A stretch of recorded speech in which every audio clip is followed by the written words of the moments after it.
Imagine living hundreds of years, exploring various lands, mastering the essence of magic itself, and even slaying the demon king only to think nothing of such achievements.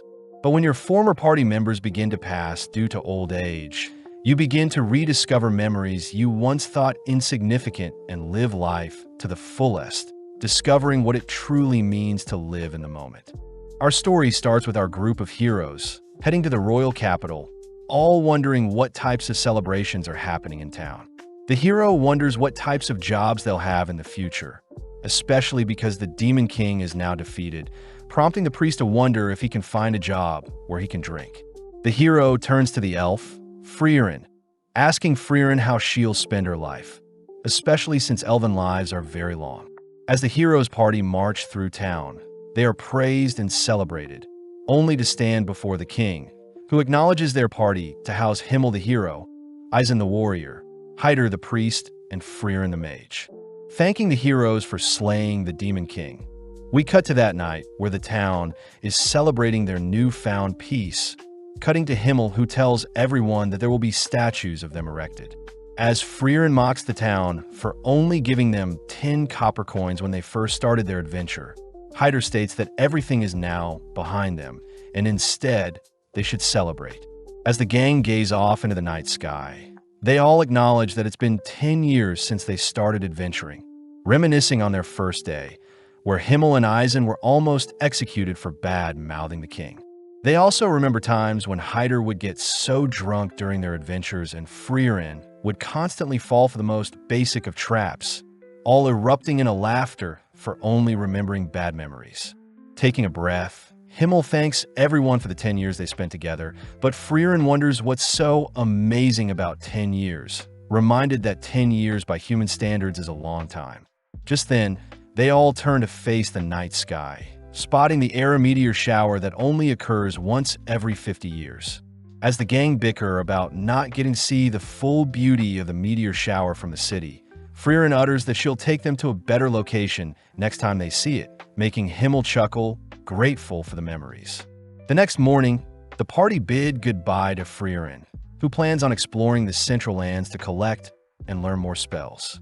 As Freeren leaves, the others wonder how old Freeren truly is, cutting to several years later when Freeren has explored different locations, learned many new things, and has achieved many new goals. When Freeren visits a shopkeeper asking for a shadow dragon's horn, the shopkeeper states that shadow dragons haven't been alive for around 20 to 30 years, disappointing as Freeren needs a shadow dragon horn for her experiments. Freeren remembers that Himmel collected a shadow dragon horn in the Demon King castle, reasoning that she'll visit to watch the meteor shower with everyone whilst also collecting the shadow dragon horn. As Freeren walks through the capital, she's amazed to see everything has changed over the years, only to suddenly hear Himmel's voice. But when she turns around, Freeren realizes that Himmel has grown quite old. Himmel states that it's been 50 years, both sitting down, only for Freeren to ask about the dragon horn.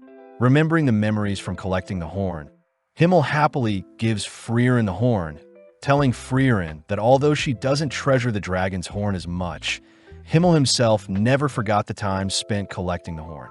As Freeren heads outside to deliver the horn, she wonders what's the big deal about a lousy dragon's horn, only to head inside, asking Himmel to head out for the meteor shower.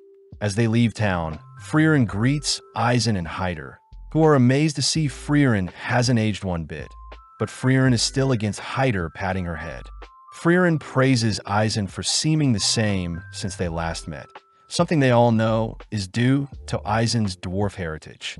As they begin to head off, Freeren tells them that the spot she picked out takes a week to travel to, but seeing as this is like the old days, they all gladly follow Freeren. As the gang tells stories over campfire and battle monsters like the old days, they all eventually make it to a lake, where Himmel thanks Freeren for their final adventure together, completely captivated by their final meteor shower together. With some more time passing, Himmel finally passes away, prompting Freeren and the others to attend Himmel's funeral, but Freeren is scolded for not showing any emotions, making her wonder what this strange feeling that is bubbling up inside her. As the day proceeds, Freeren begins reminiscing on her time with Himmel, all whilst watching his casket be buried, only to break down crying, regretting not spending more time to get to know Himmel better. A few days afterwards, Hyder reveals that he'll be heading back to the Holy City, getting one last look at Freeren as Hyder states he'll probably pass away soon due to all the drinking. As Hyder bids Isen and Freeren farewell, Freeren reveals that she will be starting her new exploration into humans, asking Isen to accompany her on her new journey. But Isen reveals that he too has grown old, asking Freeren to not look so sad. Seeing as there is nothing left, Freeren bids Isen farewell, both heading in the opposite directions, only to cut to 20 years after Himmel's passing, where Freeren is lost in the forest outside the Holy City. Just then a young girl appears, asking if Freeren is lost, but when Freeren asks to know where Hyder lives, the young girl takes Freeren to Hyder's home. Freeren is happy to see that Hyder is still alive. Hyder admits that it wasn't too easy to pass away, surprised to hear that Freeren has brought some alcohol for his grave, but Hyder reveals he had stopped drinking ages ago. Seeing the adorable girl serve herself and Hyder some tea, Freeren learns the girl's name is Fern, a war orphan from the southern lands. Freeren finds it unusual for Hyder to adopt Himmel's kindness, but Hyder is more curious as to why Freeren is visiting him. Pleased to hear that Freeren just so happened to be visiting whilst on her adventure to learn more about humans.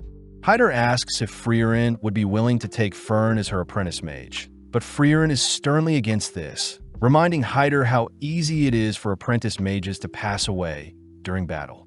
Understanding of Freeren's decision, Hyder gives Freeren an ancient grimoire from the tomb of Uig the Sage, a book meant to contain lost spells for resurrection and immortality.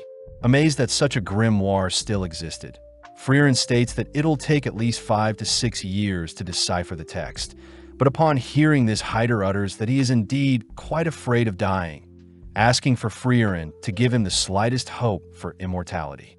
As repayment for the grimoire, Freeren agrees to teach Fern some spells.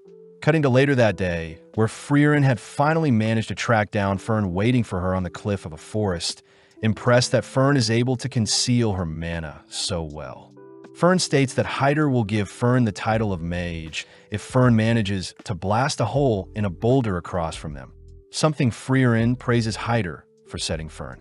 Out of nowhere, Fern conjures a powerful beam of magic, but the beam falls short of reaching the boulder, giving Freeren some motivation to teach Fern.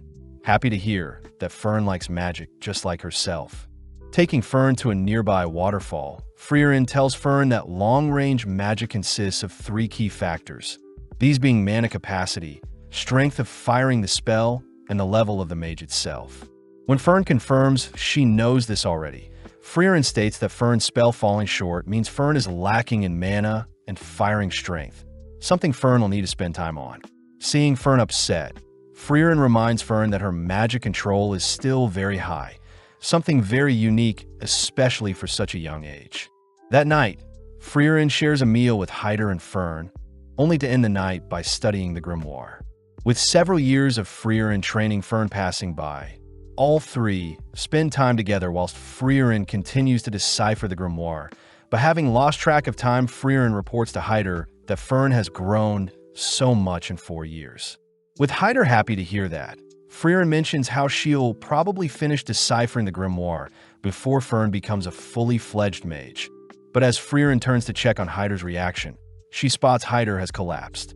Freeren helps move Hyder to his bed. Hearing Hyder apologize for the trouble, coincidentally asking Freeren to not look so sad. With Freeren promising to decipher the grimoire fast, Freeren first heads out to inform Fern that Hyder has collapsed, asking Fern to halt her training to look after Hyder. Sadly, Fern states that if she stops now, she won't be able to show Hyder how strong she's gotten before Hyder passes, revealing that Hyder was the one that saved her. Flashing back, a young Fern is seen grasping onto a necklace with a picture of her family, wondering if she should take her own life. Out of nowhere, Hyder appears, advising Fern to reconsider her actions as Hyder once had a friend that had passed away. Hyder states that his friend was the epitome of justice, and Hyder had wished that his life was taken instead of his friend. But since his friend is no longer with him, Hyder states that he'll stay alive to ensure the memories of his precious friends' lives on. With the young Fern remembering the memories she had with her family, Fern in the present declares that Hyder had always feared leaving Fern all alone. Therefore, Fern states that she wants to show Hyder she can fend for herself before Hyder passes away. With Freeren understanding Fern's wishes, Freeren states that she'll allow Fern to do as she pleases, heading back to continue deciphering the grimoire. As more time passes, Fern is seen continuing to improve her mana capacity and firing strength, all whilst Freeren finishes up deciphering the grimoire, only to confront Hyder, asking if Hyder already knew the grimoire didn't contain any spells to bring back the dead nor immortality. Hyder reveals that magic for immortality doesn't exist, happy to hear that Freeren now considers for a mage, meaning Freeren can finally take Fern with her on her travels. With Freeren realizing Hyder had tricked her into training Fern, Hyder states that her reward is in the nearby drawer, requesting for Freeren to take Fern and leave by tonight as Hyder fears his time is almost up. Freeren calls out Hyder for trying to act tough, revealing that Fern has been waiting to say goodbye to Hyder, breaking down as Freeren orders Hyder to spend his remaining time with Fern. As Freeren goes on a walk, Freeren learns that Hyder had saved Fern knowing that Himmel would have done the exact same thing, leaving Hyder and Fern alone, only to confirm that Fern had managed to reach the boulder. The next day marks the death of Hyder, prompting Fern and Freeren to pour out some booze on Hyder's tombstone, only for them to head elsewhere.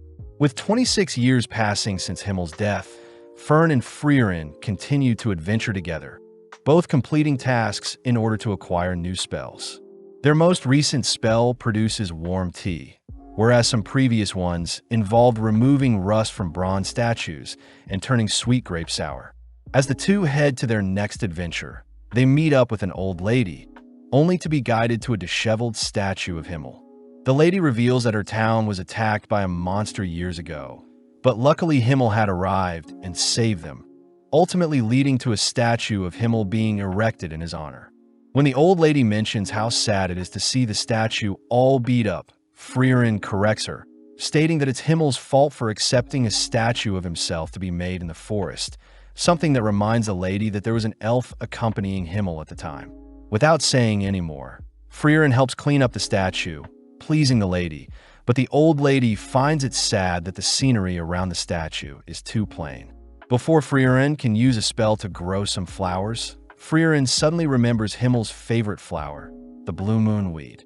As the old lady takes them back to her home, she's surprised to hear Freeren knows about the blue moon weeds, as they used to grow in a nearby forest, but have since long died out.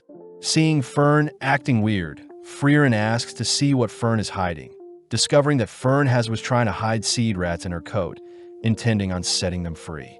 With both girls heading out, Freeren states that they'll be heading to the nearby forest in hopes of finding some blue moon weeds, something Freeren acknowledges is for her own selfish desires.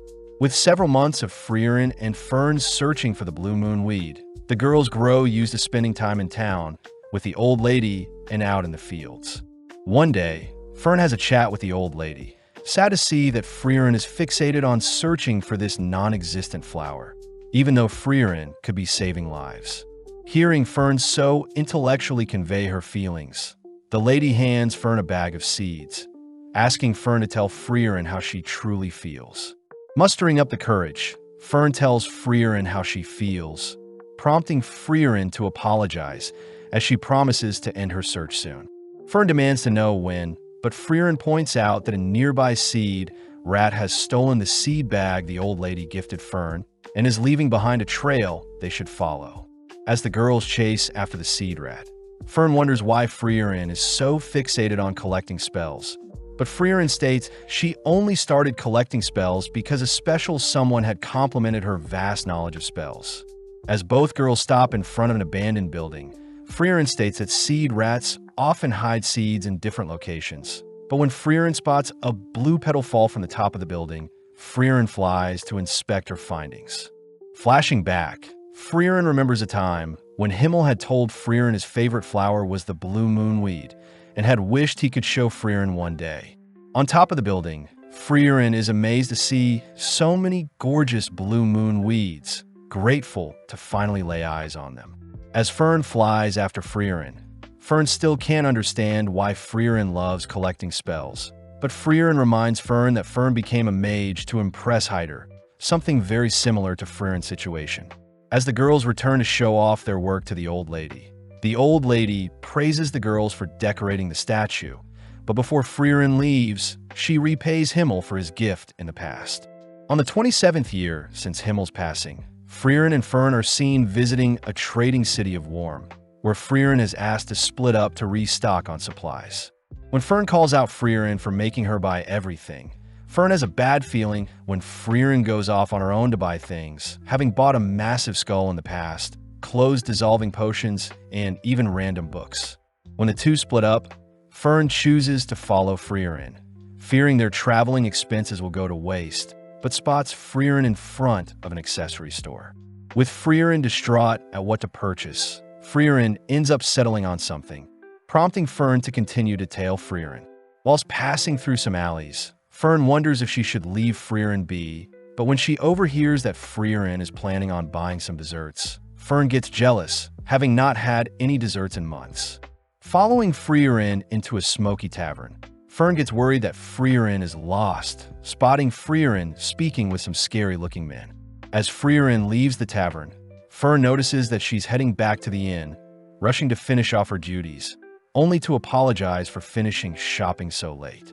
Brushing that aside, Freeren takes Fern to a dessert store in town, allowing Fern to buy whatever dessert she wants, revealing that she had been saving up money to treat Fern and herself.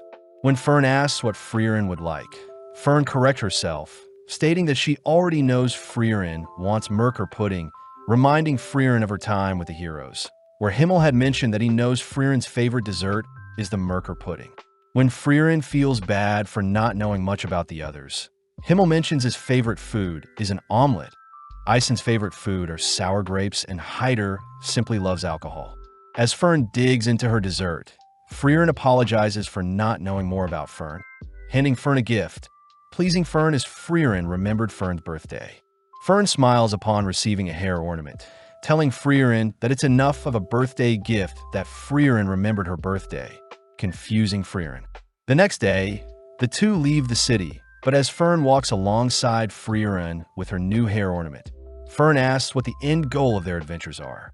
Freeren simply states that she's simply collecting as many spells as possible, but she does want to retrace her memories with the hero party, something Fern is curious about. When Fern walks beside Freeren, Freeren realizes that Fern is now 16 and taller than her, but gets jealous at how Fern has already outgrown her in other areas.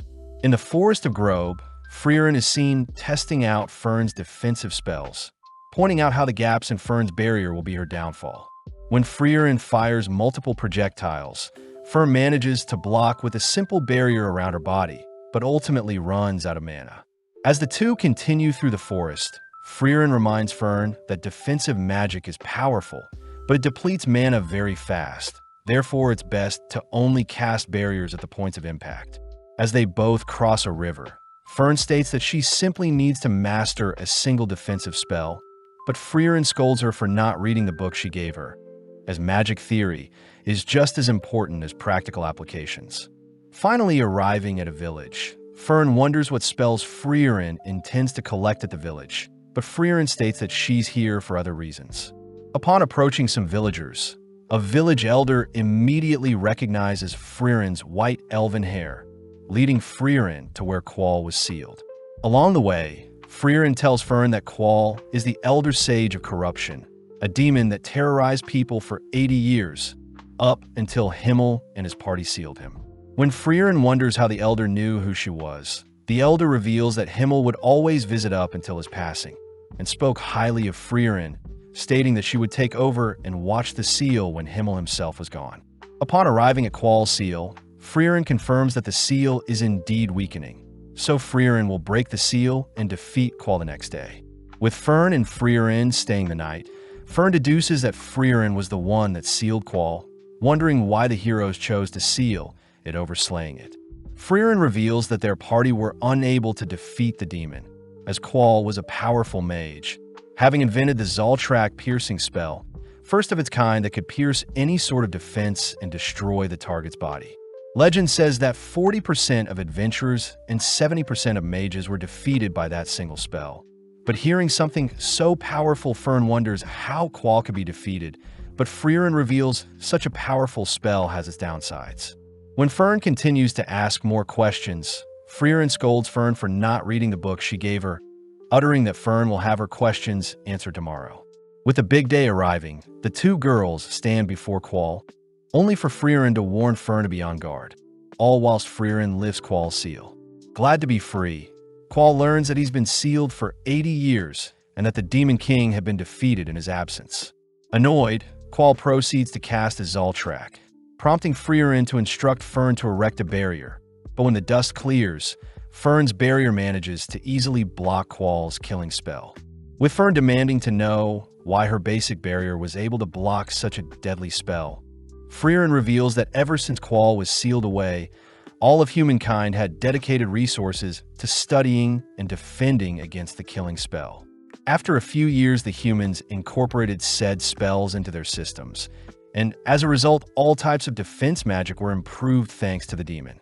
Amazed at what the humans were able to develop in the 80 years that he was sealed, Qual immediately begins analyzing Fern's barrier, noting how the barrier changes depending on the type of offensive magic, meaning the spell consumes a huge amount of mana. As Qual erupts with power, Freeren orders Fern to protect both of them as efficiently as possible, prompting Fern to erect barriers only in the location of Qual's projectiles. Unleashing a massive beam of magic, Qual is impressed that Fern is still able to block his overwhelming magic.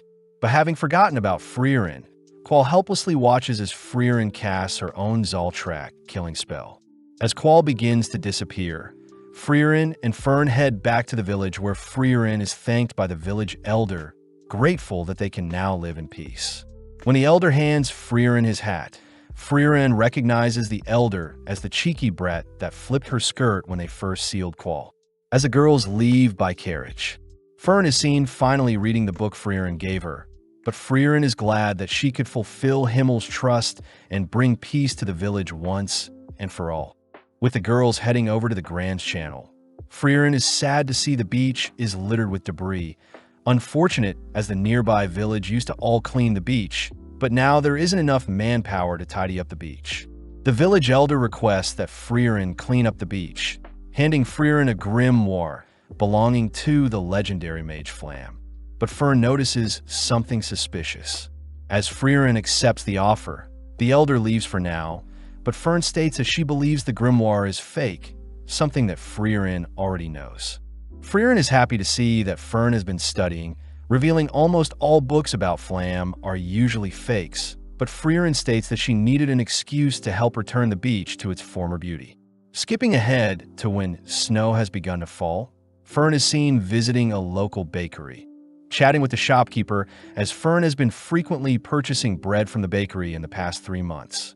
With Fern noting how it's already winter, Fern returns to a messy room, disappointed as Freeren is still asleep. As Freeren struggles to leave her bed, Fern is forced to help prepare, feed, and dress Freeren, dragging the sleepy elf through town and towards the beach. As the girls begin cleaning the beach, Fern points out how sloppy Freeren is, having been forced to take care of Freeren as if she were Freeren's mother. Fern wonders how Freeren behaved during her time with the hero party, but Freeren mentions how they were all very okay with Freeren oversleeping, but Freeren did get scolded once. With Fern curious to know more, the girls wrap up the day with a big fire using the debris, only to enjoy a nice dinner, reporting to the elder that they only have 1/3 of the job left. The elder wonders if the girls will be done by the New Year's festival, something Freeren says will be possible, but when the elder mentions how Freeren can finally join them and watch the sunset this time, Freeren acts awfully cold. The next day, Fern asks if the reason Freeren wanted to clean the beach was related to the festival, learning that every new year, the villagers would watch the sunrise. Freeren mentions how the beach is meant to beautifully reflect the sunrise, but admits that she never woke up early enough to actually watch the sunrise. With more time passing by, Fern continues to nurture our poor Freeren out of bed, both exploring the wrecked ships, discovering hidden gems, only to officially clean the beach of all debris. Completely mesmerized by the beach's beauty, the elder asks if Freeren will be joining them for the sunrise this year, shocking Fern when Freeren agrees to wake up early to see the sunrise. Fern wonders if Freeren will be able to wake up in time for the sunrise, but Freeren states that she'll simply stay up all night and that she wants to see what's so amazing about this sunrise. As Freeren stays up that night, she thinks about a time when Himmel had scolded Freeren for sleeping in and missed the New Year's sunrise in the same village. Confused as to why a mere sunrise would cause Himmel to be so upset they didn't get to see it together. Sadly, during the morning, Fern realized that Freeren is fast asleep, forced to drag Freeren out of bed, fearing that they'll miss the sunset. With both girls staring out into the horizon, Freeren notes how there is nothing special about the sunrise, but upon seeing that Fern is mesmerized by the sunrise's beauty, Freeren admits that Himmel was right, as she's enjoying the sunrise with Fern. Flashing back, we see Freeren and the hero party visiting the graves of Eisen's family, learning that his village was attacked by demons. Hyder chooses to kneel before the graves, praying for their souls to go to heaven. But Eisen mentions how he doesn't believe in the afterlife, prompting Freeren to reveal that thousands of years ago, everyone believed there was no afterlife. But since magic can't observe where souls go, it's hard to define what is truth and what isn't. Hyder states that since there is no actual proof for either side, Hyder likes to think there is a heaven. That way the people that are doing good for the world can at least pass believing that their life was worth it. With the hero party joining Hyder in praying for Eisen's family, we cut to the present where Eisen is once again praying for his family, currently located in the Brett region. Out of nowhere, Freeren calls out to Eisen, weird as they haven't spoken to each other ever since Himmel passed away 30 years ago. As they all sit down for some tea, Eisen is shocked to see Freeren has an apprentice, but Freeren asks if Eisen needs help with anything. Eisen mentions how Hyder and himself had been updating each other with letters. Heading out, they all head to Volume 50 Basin, a location Freeren recognizes, learning that Eisen intends to search for notes from Flam, the legendary mage. When Freeren reminds Eisen that most records on Flam are fake, Eisen reveals that Hyder had figured out the general location of Flam's true notes, based on records from the Holy City. With Freeren convinced, they all agree to start looking for a massive tree. But upon seeing Fern disappointed, Freeren states that they should hurry, surprising Eisen as Freeren never cared for anyone else's time.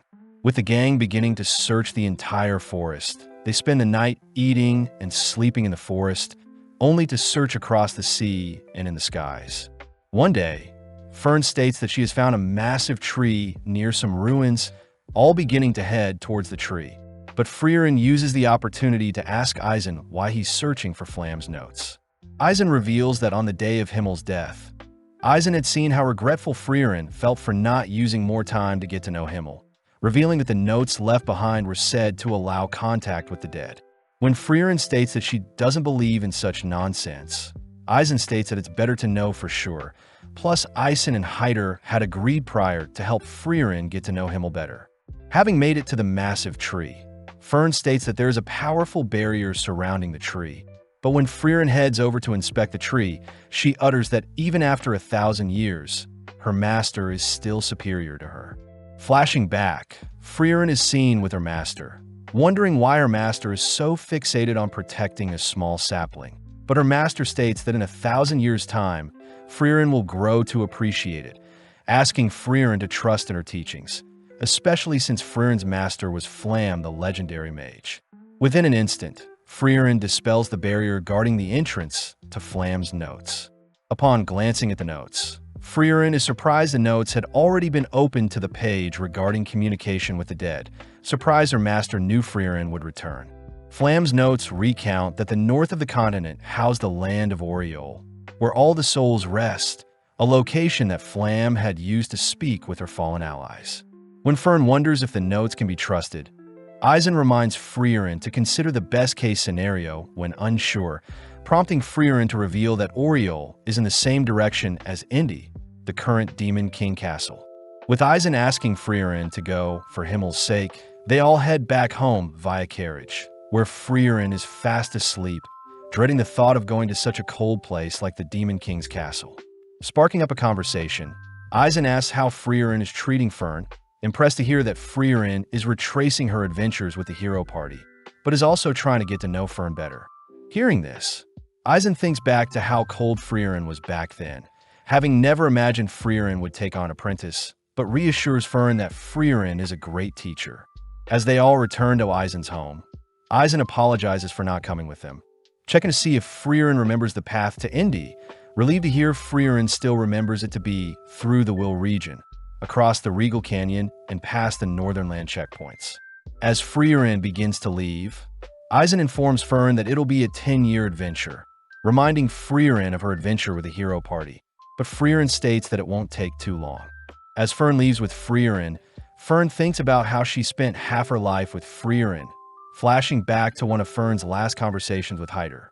Hyder jokes about haunting Fern if she doesn't behave around Freeren, but Fern surprises Hyder with how mature she's grown, making Hyder promise to visit her when he passes. With Fern resting by Freeren's side, the girls ride a carriage to the nearby town of the Will region. But as the girls head through town, they're stopped by a shopkeeper that warns the girls not to go into the mountains. The shopkeeper says there are rumors of ghosts taking people away, but when Freeren gets curious about what type of ghosts, the girls head around town asking for everyone's stories. Apparently, the townsfolk saw ghosts of their departed family in the mountains, with some people saying that the ghosts spoke. When Fern wonders if it is the work of undeads, Freeren states that undeads wouldn't appear as ghosts, as undeads normally appear in the form of rotting corpses or skeletons. With the girls heading to the rooms, Fern notes how Freeren probably knows what is causing the ghosts to appear in the mountains, but is cut off when Freeren states that they'll only be staying for a single night in town. Fern demands that Freeren help out the villagers, but seeing Fern so serious about helping the villagers, Freeren agrees to help.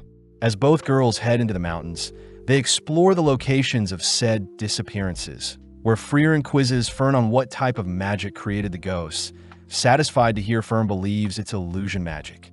Heading deeper into the mountains, Fern briefly remembers a monster that used illusion magic to hunt its prey. A monster Freeren states is the Einsam. The Einsam usually uses illusion magic, creating phantoms of people's loved ones to lure them and only to devour the targets. Luckily, Freeren mentions how the Einsam's illusion magic can be easily destroyed by a mage's projectile, but warns Fern that it may be difficult, as Freeren had to destroy the illusions of her master begging for her life. Upon entering a misty forest, Freeren orders Fern to prepare for the worst, only for Fern to spot an illusion of Hyder in the distance. Preparing to destroy the illusion, Fern suddenly hears Hyder speak fondly of her, realizing the monster is using Fern's memories to put Fern at ease. When Freeren tries to help Fern out, Freeren suddenly spots an illusion of Himmel, surprised as she was expecting an illusion of her master. Wondering if she has changed, Freeren nonchalantly destroys Himmel's illusion, clearing the misty forest and revealing the Einsam to Fern, prompting Fern to disintegrate Hyder's illusion and the monster. As Freeren reassures Fern that Hyder won't be mad that Fern struck an illusion of him, the girls head into the Regal Canyon, spotting a massive crimson dragon along with its nest, where Freeren spots the grimoire she's been looking for. Freeren states that dragons use magic-infused items to build their nest, asking Fern to take out the solar dragon. But when Fern conjures a powerful spell, her spell simply deflects off the dragon's thick exterior. With the dragon now awake, Freeren cries that they should flee, forcing Fern to lure away the dragon.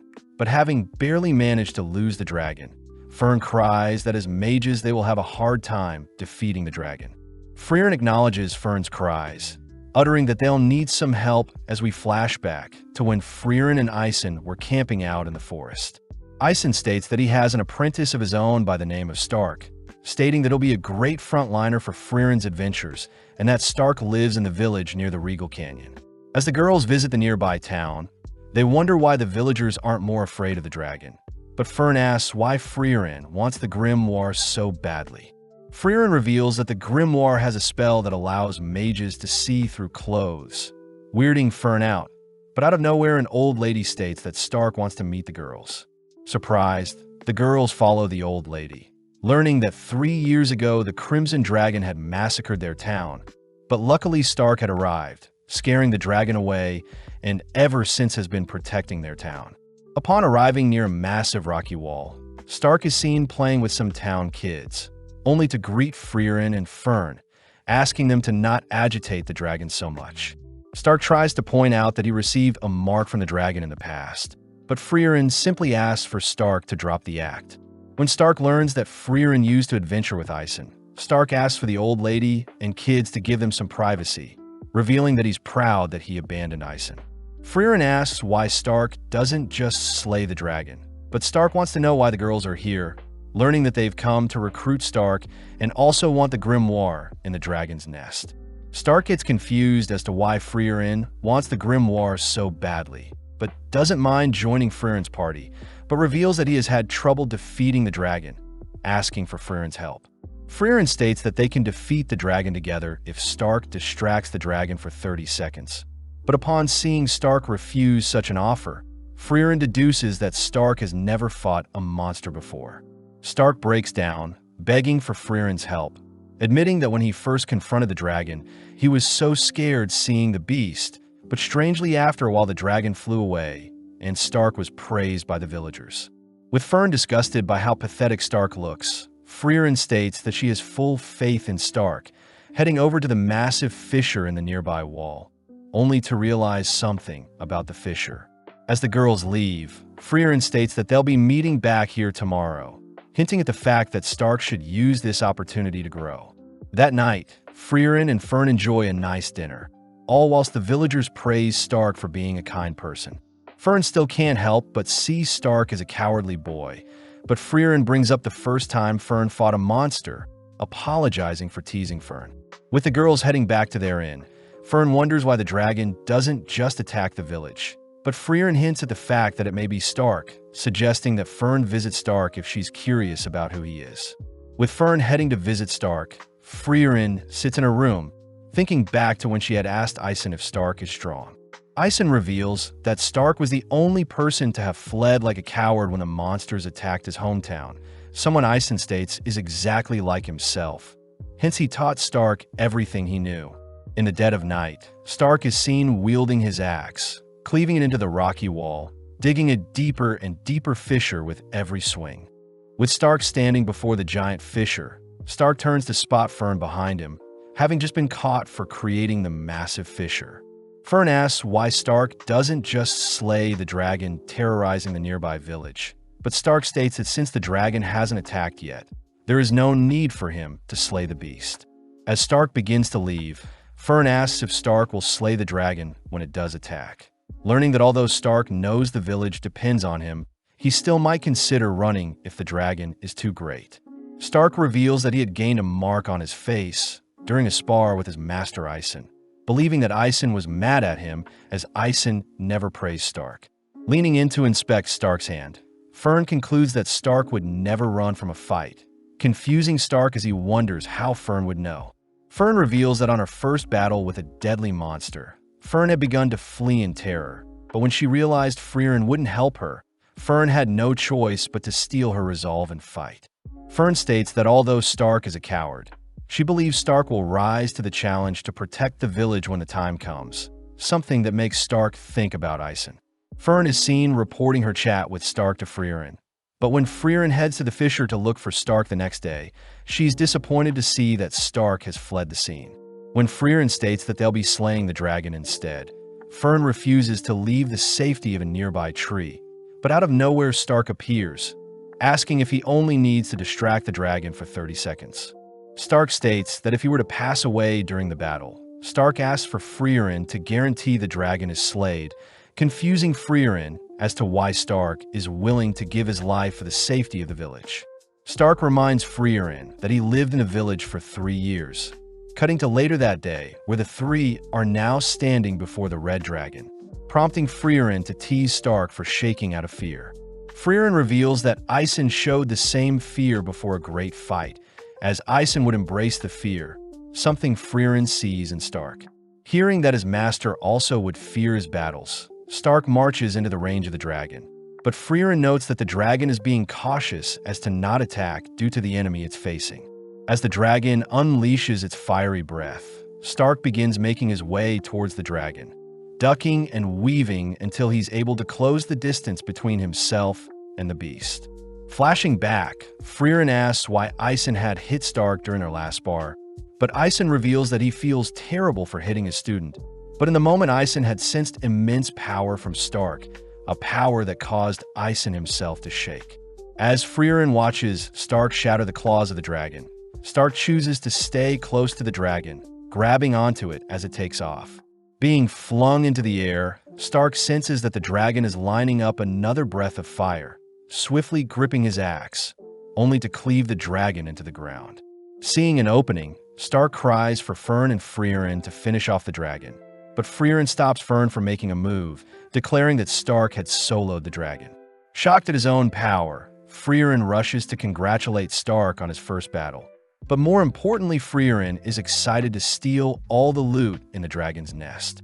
Seeing Freeren fixated on the random items, Stark mentions how Ison would always talk about how Freeren made their hero's journey ridiculous and fun, cutting back to a time when Freeren had decided to make shaved ice in a dungeon. Ison had grown annoyed as they were wasting so much time, but Himmel reminds Ison that they have all the time in the world, so they should enjoy the journey as they go. As the three return to tell the village the good news, they all begin heading out, only to try out the grimoire. Fern uses the spell to see through Stark's clothes, disgusted that he's so small, but Stark states that he'll be joining Freeren and Fern on their future journeys. In the fortress city of Vol, located in the Regal Canyon, Freeren and gang are refused entry towards one of the northern checkpoints by the guard, hearing that monsters are more active than ever. As the guard heads to chat with the Castellan, they warn the gang not to cause trouble in the town, but Freeren is perfectly okay with staying in town, planning on exploring the magic shops in town.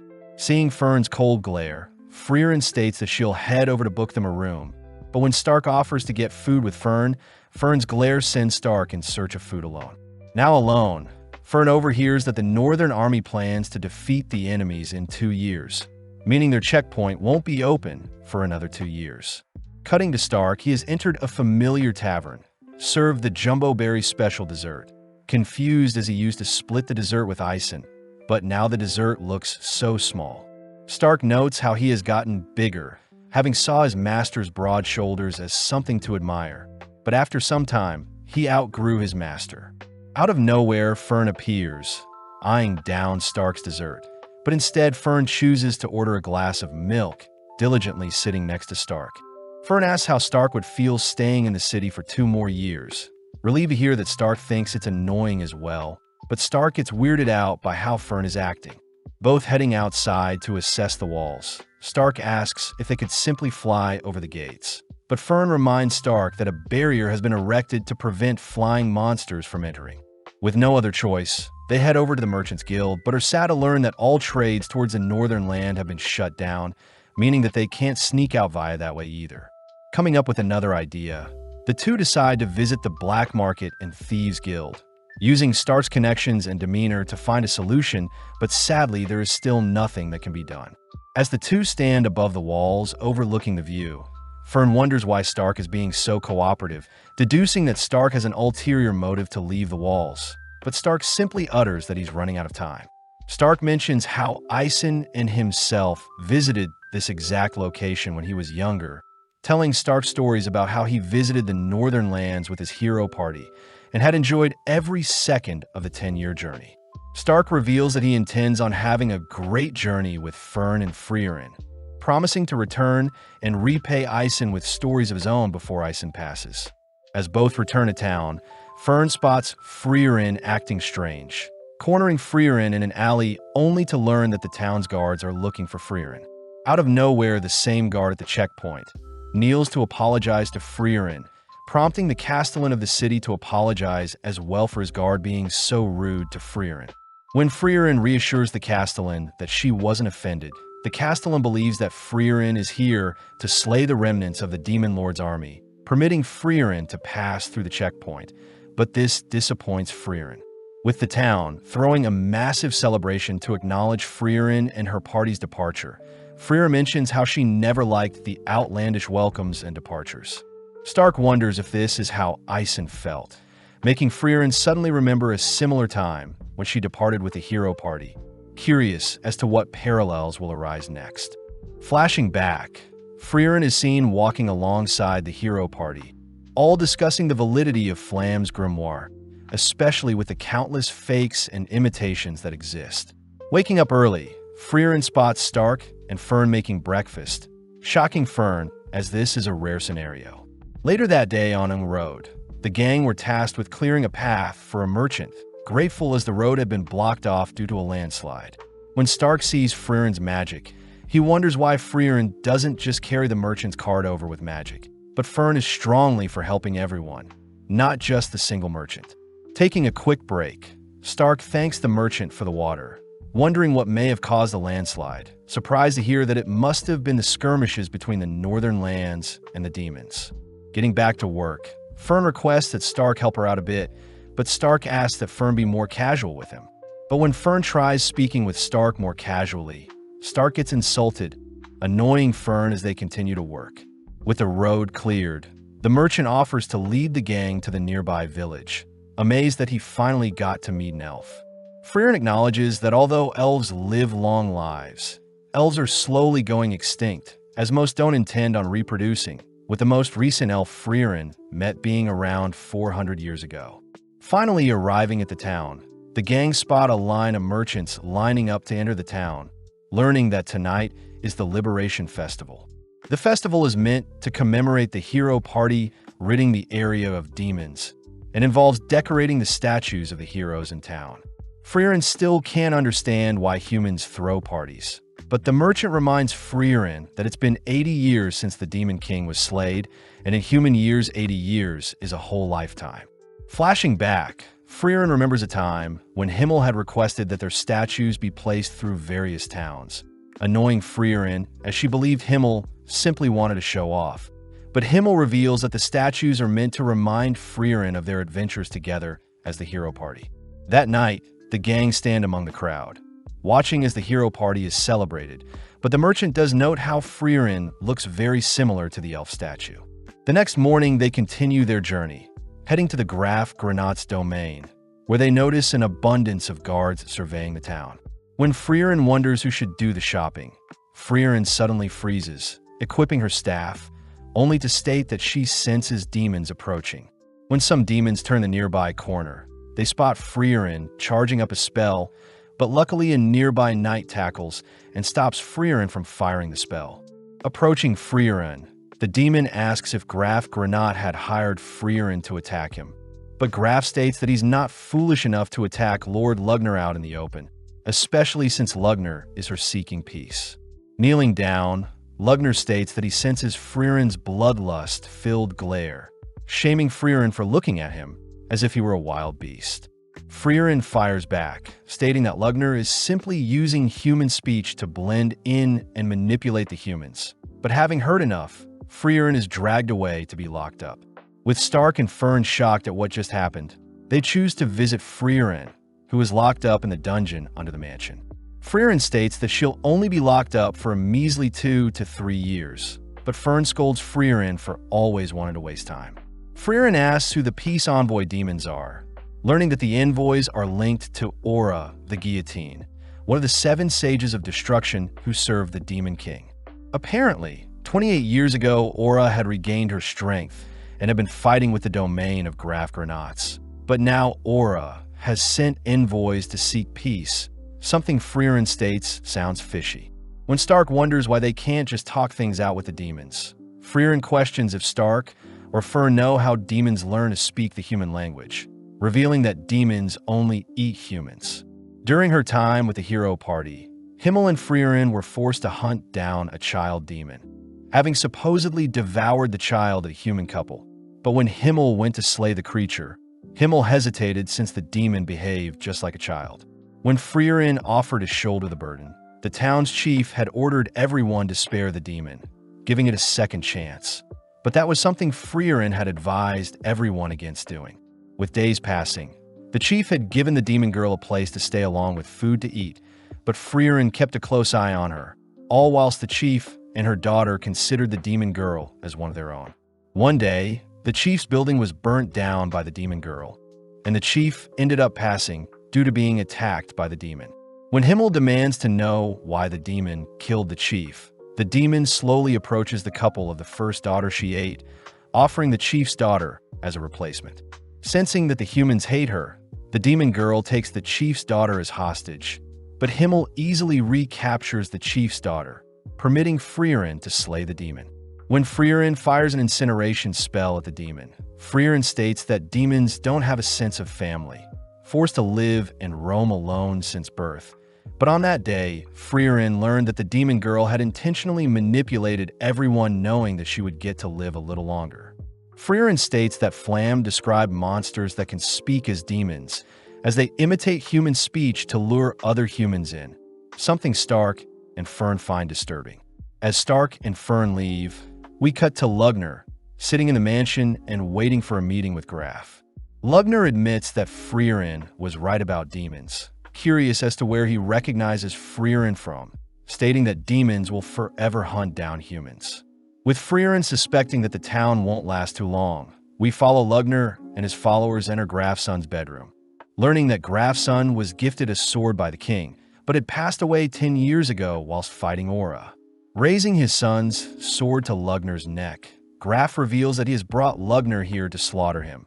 But upon glancing around the room, Lugner notices that Graf has been keeping his son's room clean for the past 10 years. Lugner utters that the humans slayed his father, reminding Graf that they've come here to stop unnecessary bloodshed, ultimately convincing Graf and his knights to lower their blades. With Graf sending Lugner and his followers to the guest room, Lugner admits that he doesn't know what a father is, but has identified Graf as an empathetic man. Lugner states that he'll grow close to Graf and have him lower the town's defensive barrier, and only then will Lady Aura's forces conquer the town. Lugner suddenly notices Drought is missing, learning from Liney that Drought has disappeared to eliminate an obstacle, cutting to Drought entering the underground dungeons, slaying a guard only to enter Freeren's cell.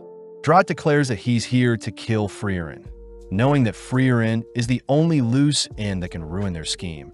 But Freeren coldly warns Drought that she is stronger than Aura herself. Smirking, Drought doubts Freeren's strength, dragging her into the air with a single wire around her neck, impressed that Freeren had encased her neck with mana to prevent her decapitation.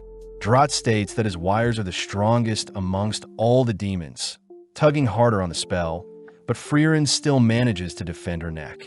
When Freeren admits defeat, Drought smirks, but Freeren scolds Drought for letting his guard down, suddenly cutting off one of Drought's arms. When Drought tries to bind Freeren with multiple wires, Freeren simply severs Drought's other arm, instantly slaying Drought before he can speak. Freeren states that she'll simply slay the other two demons and convince Graf that the demons are evil, but upon exiting her cell, Freeren discovers the guard Graf had dispatched. Cutting to Stark and Fern, they enjoy a nice meal in the peaceful town, both shoveling down their food, as they realize they need to convince Graf to free Freeren before any harm befalls the town. Stark notes how earlier he could sense Lugner's immense power. Pissed that Lugner didn't even pay attention to Stark, as Lugner knew he could dismantle everyone but Freeren in mere seconds. Beginning to shake out of fear, Stark accidentally spills his drink on himself, offered a handkerchief by Fern.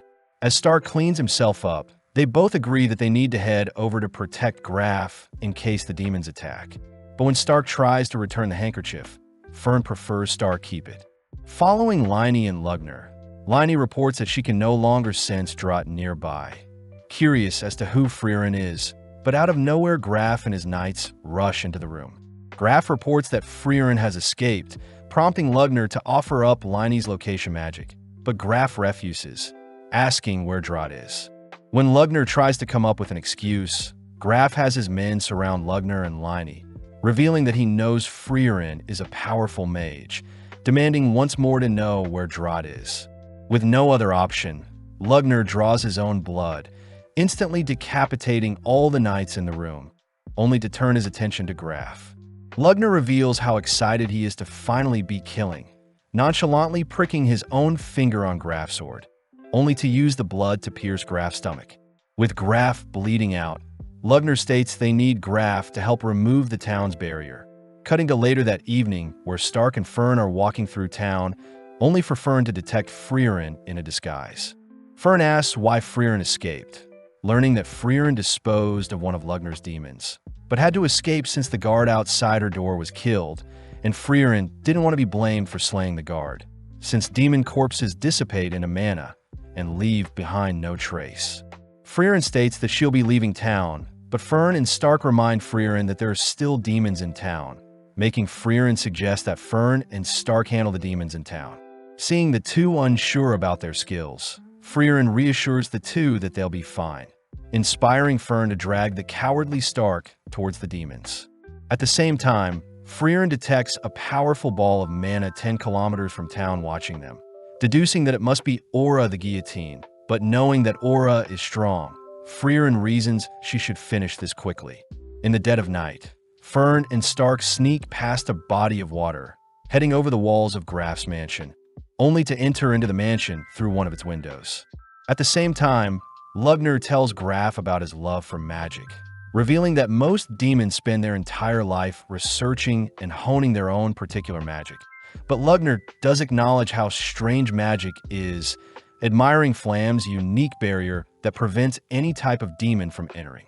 Lugner speculates that Flam's genius barrier casted 1,000 years ago is stronger than any present spell, but since Graf and his Granat family has maintained the barrier for generations, Lugner demands to know how to control the barriers, leaving Lugner to consider his options. Lugner orders Liney to search for any grimoires in the bedroom, whilst he searches the study room. Seeing an opening, Stark sneaks into Graf's room, attempting to free Graf, but his trembling hands fail to cut the magic binds around Graf. Graf asks Stark to take his Granat amulet and flee with the citizens, but Stark refuses, stating that he won't leave Graf behind. Out of nowhere, Lugner and Liney reappear, demanding to know if Graf knows Stark, but Graf simply states he's a lost child. When Lugner agrees to let Stark flee, Graf feels bad, spotting how much Stark is trembling, but Stark gets annoyed that Lugner is underestimating him. Gripping his axe, Stark dashes behind Lugner, managing to land a slash, but Lugner simply uses his blood to repel Stark backwards, conjuring a massive blood hand to pin Stark to the ground. Lugner praises Stark for trying to fight him solo, but Stark reveals that Freeren has been with them undetected, giving Freeren opening to land a powerful spell onto Lugner. With Lugner confused as to how Freeren avoided Liney's detection, Lugner demands to know what spell he was hit with, shocked to hear that Freeren had learned the killing spell Zoltrak.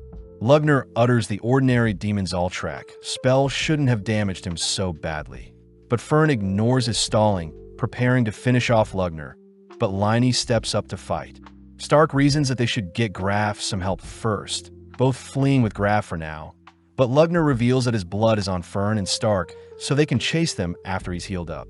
Liney offers to hunt them down herself, but Lugner reveals that Freeren's Zoltrak spell has been modified to a demon-killing spell, a modification of Zoltrak that specializes in slaying demons. Seeing Freeren's silhouette earlier, Lugner remembers an elf by the name of Freeren, being the person that helped analyze the initial Zoltrak spell, but was also granted the title, Freeren the Slayer, for most demons slayed in all of history. As Freeren descends upon Aura and her army, Stark and Freeren have managed to get Graf some help, grateful as he promises to pardon Freeren, as Freeren was right to not trust the demons all along. Stark gets excited as Freeren can now roam through town freely, but Graf hears that Freeren was the elf from the original hero party, disgraced to have imprisoned one of the saviors of his family's land. Greeting Aura, Freeren acknowledges that it's been 80 years since they last fought, asking if Aura would retreat now. Smirking, Aura has some of her men slash at Freeren, but Freeren nonchalantly dodges, noting that Aura has more puppets than before.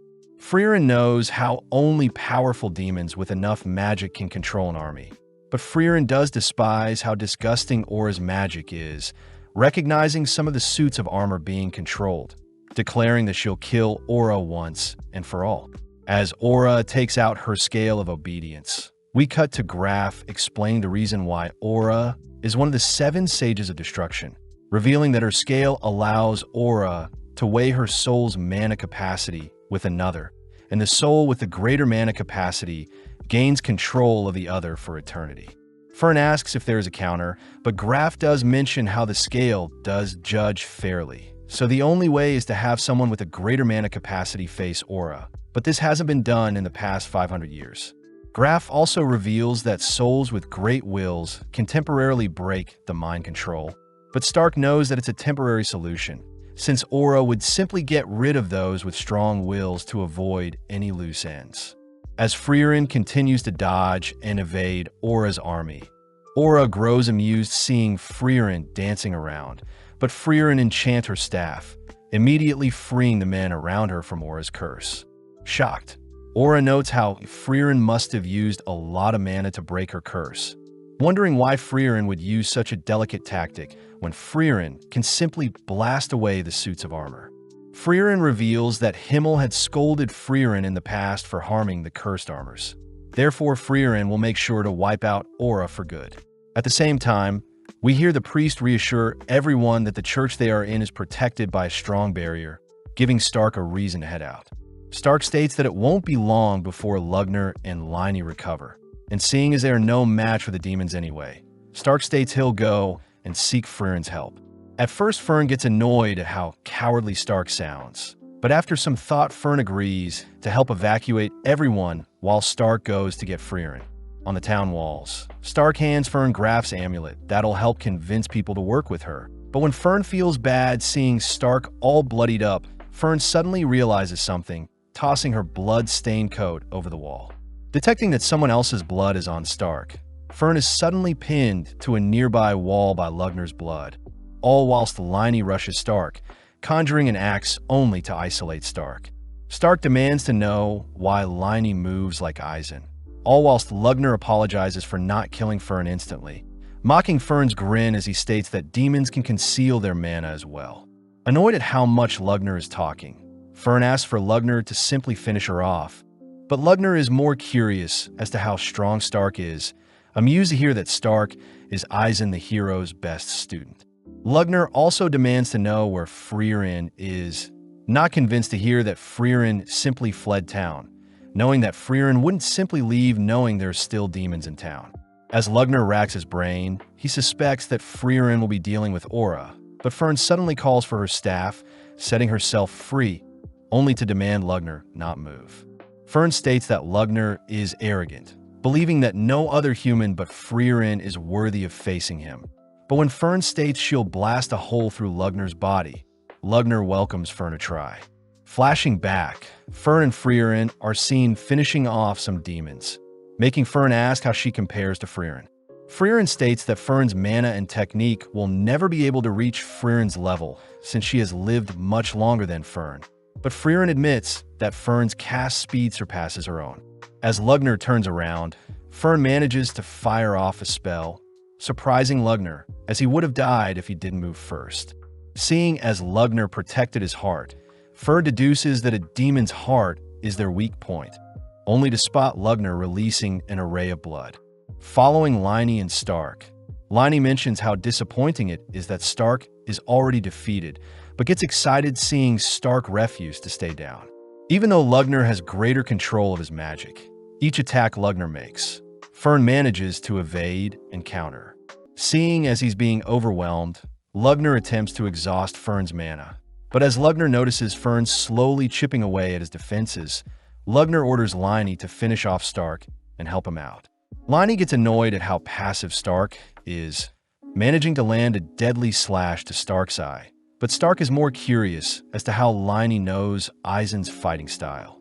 Liney reveals that she can copy any movement once she has seen it, replacing her axe with a sword, only to dash forward.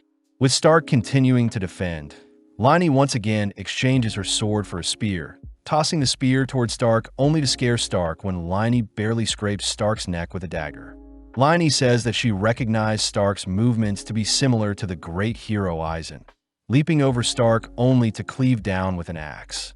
Since Liney is a perfect copy of Eisen, Stark knows he'll eventually lose, ultimately failing to defend, only to be slammed into the ground.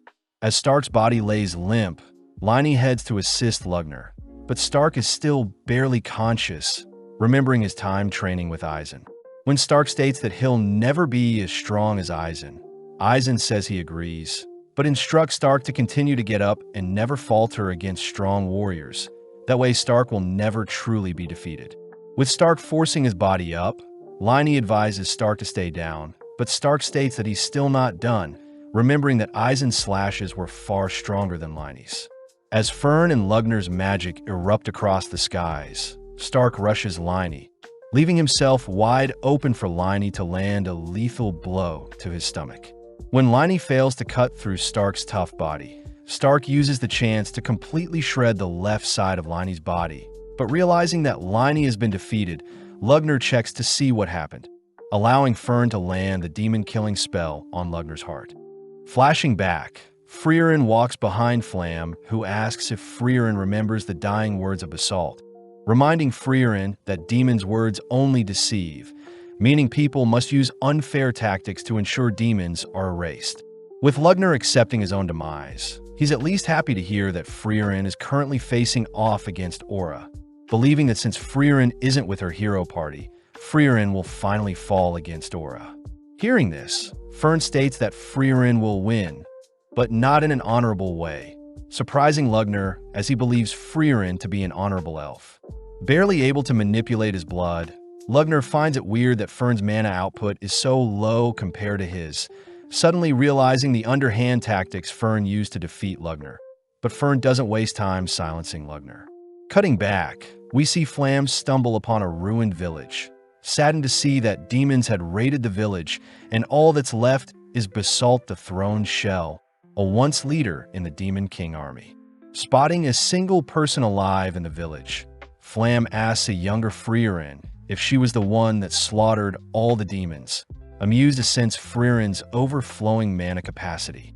Flam scolds Freeren for facing the demons head-on, reminding Freeren that she should fight with surprise attacks. But before Flam can leave, Freeren states that Flam and herself are pretty alike, able to sense that Flam has an even greater mana pool than herself. Impressed, Flam begins carrying Freeren on her back, declaring that Freeren will be her apprentice moving forward, but Freeren refuses. Flam reminds Freeren that she'll probably die if she's left alone, suddenly sensing that they're being followed by even greater demons than Basalt. Flam notes how the demons concealed their mana, preparing for a sneak attack, but upon realizing that Freeren and Flam were mages, they chose to pridefully reveal themselves. The demons order Flam to leave the elf behind, but seeing as she has no reason to refuse, Flam sets Freeren down, but reminds Freeren that the demons are very cocky and proud. In an instant, Flam lets out an explosion, completely wiping away the demons, shocking Freeren as Flam had concealed her true mana output, only to surprise and slay the demons with her true power. Flam admits that the tactic is quite frowned upon, but taking Freeren home, Flam is happy to see that Freeren is recovering quite quickly. Heading through a forest, Flam and Freeren both reveal that they despise demons, having both lost their loved ones to demons, but they also both love magic. Flam suggests that only the two of them should become cowards when it comes to magic, instructing Freeren to first cut down her mana output to only 1/10, impressing Flam to see Freeren learn very fast. Flam says that they'll go over the basics first, instructing Freeren to continue to mislead demons for the rest of her life. But as we cut back to Aura, she realizes that Lugner and Liney have been dispatched. Freeren utters that Aura has failed her mission, prompting Aura to settle for taking Freeren's life, unveiling her scale of obedience as Aura knows Freeren has drastically depleted her mana during battle. Freeren knows the scale will force the person with a lower mana capacity to bend to the will of the greater mana holder, commending Aura for exuding an overwhelming mana pool, having lived and trained for 500 years. Freeren does admit that it appears that Aura has the greater mana pool, but mentions how demons are incapable of suppressing their mana pool, flashing back to when Freeren had asked Flam why that is so. Flam states that demons are quite simple creatures, just like how humans use wealth to show status. Demons use their mana output to show dominance over other demons. Flam does note how demons will temporarily conceal their mana to hide their intentions. But during battle, demons have no reason but to flaunt their overwhelming mana, something Freeren hears she can use against the demons. Having been 3 years since they met, Flam is happy to see that Freeren had easily been able to conceal her magic consistently. But in a blink of an eye, another 50 years pass by. Having a private chat with Freeren, Flam is happy to have taught Freeren all she knows, wondering if one day Freeren may be able to slay the Demon King himself. Taking the chance, Flam asks that Freeren plant flowers around her grave, revealing it to be the spell her parents taught her and is the reason Flam loves magic. With Freeren asking to learn the spell, Flam advises that Freeren remain hidden until she defeats the Demon King, prompting Freeren to uphold her promises when Flam passes away.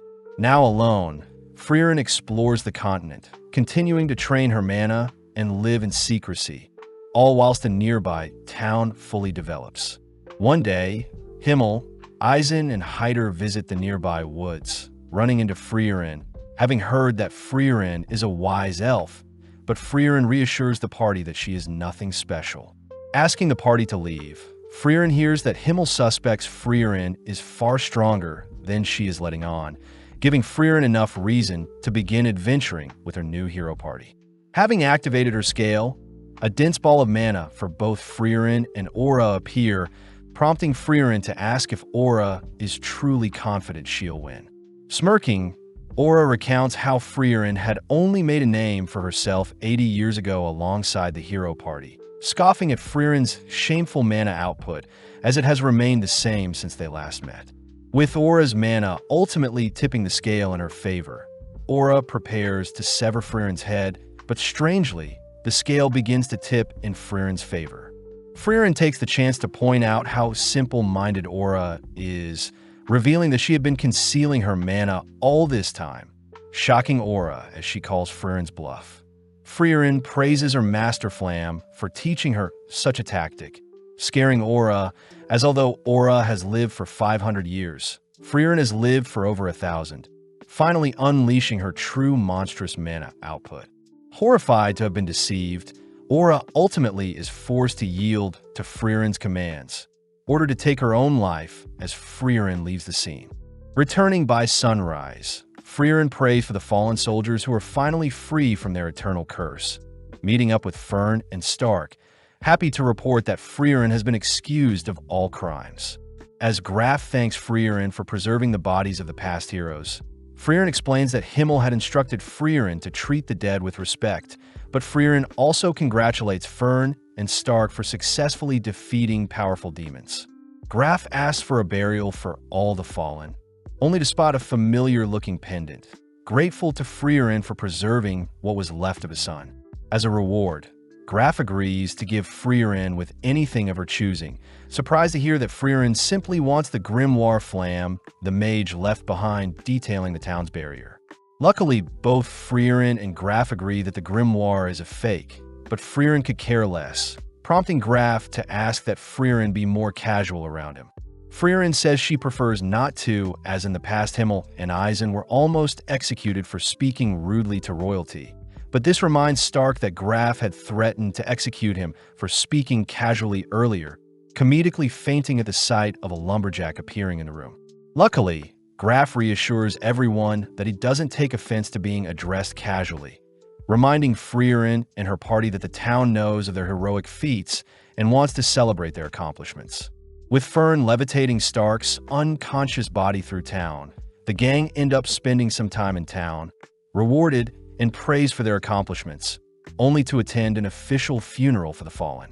Having spent enough time in town, Freeren and her party begin heading out, escorted by Graf himself, warning Freeren that their next destination with the Northern Plateau is quite dangerous. Graf asks if Freeren's party houses a first-class mage, a mage that has received a certification award from the Continental Magic Association, leading Fern to show off her third-class mage certificate. Fern asks why Freeren hasn't acquired her certificate yet. But Freeren states she's too lazy to constantly update her rank, especially since the association changes every few years. Freeren shows off her old holy emblem, but Graf suggests that Freeren visit Oberst in the Northern Lands, the largest magical city, to take the first-class exam. Graf says the gang can make it to the city if they head over the Schwer Mountains, wishing Freeren and her party the best for the future, and promising to never forget what Freeren did for their town. Heading towards the mountains, our trio realize that it's beginning to snow, prompting Freeren to reveal that during the previous war with the Demon King, it was ultimately the cold winter conditions that claimed the most lives. Sadly, as the gang begin venturing on, they get lost in a snowstorm, leading Stark to faint in such poor conditions. Knowing that he'll be blown away with transportation magic, Fern is forced to drag Stark along, all heading towards an emergency shelter at the foot of the mountain. Relieved to see the shelter still standing, Freeren opens the door to a strange man exercising whilst half-naked, terrifying Fern as she is afraid the man is a pervert. Defusing the situation, the man reveals that he too is an elf, having been 300 years since he saw one of his kind. Grateful that Fern started a fire, the man introduces himself as Kraft the Monk, amazed to hear that Freeren is traveling to Oriol, also known as Heaven. Just then, Fern states that Stark's body is getting colder, cutting to Stark's perspective where he's dreaming of a massive jumbo berry dessert, only to awaken to see Kraft sharing a bed with him. Terrified at first, Stark suddenly realizes how refined Kraft's body is, having never heard of Kraft before, but it's apparent that Kraft is quite skilled. Asking Stark to remain in the shelter, Kraft, Freeren, and Fern head out to retrieve Kraft's frozen supplies, grateful to have mages to help unfreeze his frozen carriage. Kraft takes the chance to learn more about Freeren, impressed to hear Freeren used to be in the hero party, but Freeren refuses to reveal any more about her past. Forced to wait out the storm, the four end up sharing meals and spending time together, cutting to 6 months later where the blistering cold winds have finally died down. Kraft is seen carving a pendant for Fern, happy to hear that Fern is religious as well. Freeren asks why Kraft believes the world has a god, especially since the god of creation hasn't shown herself ever, but Kraft says he used to be a non-believer as well. Sadly, when all the people that once knew Kraft had passed away, Kraft had left his faith in the hands of God, reminding Freeren that once someone passes away, their legacy will be sealed. Therefore, Kraft asks that Freeren open up about her past. That way he can pray for her if she ever disappears. Flashing back, we see Himmel and Eisen playing with the orphans of a newly opened village. But off to the side, Freeren voices how surprised she was when she heard Hyder funded the orphans' reconstruction himself. Amused, Hyder reveals that he too was an orphan, asking to learn more about Freeren's past. That way he can pray for Freeren's future. Freeren sadly refuses to share anything, believing that her life has been very boring. But Hyder reveals that he knows Freeren has been concealing her mana permanently, something Hyder knows only exceptional mages are capable of. Hyder adds that he wants to learn more about Freeren, in case he has a mage daughter, putting a smile on Freeren's face as she tells Kraft that she already has someone that has prayed for her. Relieved to hear so, Kraft prays that Freeren reunite with her friends in heaven, heading off as Kraft states that Freeren and himself will hopefully meet in the next few centuries, officially parting ways. Trudging through the piles of snow, Freeren ends up falling asleep, worrying Fern as she wonders if she should allow Stark to carry her precious master. In Freeren's dream, she remembers the time when herself and the hero party first set out, annoyed to have only received 10 copper coins to kickstart their adventure. Motivated to earn lots of money through their adventures, Himmel unsheathes his hero's blade, but sadly Hyder says the blade is a replica. Himmel had received the replica from saving a merchant and decided to become a true hero when a young Hyder accused Himmel of only ever being a fake hero. With Himmel declaring that he'll one day acquire the real hero's sword, Freeren suddenly awakens from her dream, instructing Fern to head north towards a nearby village. Seeing as Freeren is still unable to walk, Fern soldiers on with Freeren on her back, refusing to allow Stark to carry Freeren. Seeing as the storm has died down, the gang arrive at the nearby village of the sword, greeted by the 49th village head, someone that is younger than expected. The chief mentions how unfortunate that a nearby cabin was destroyed, most likely due to the lord of the cabin.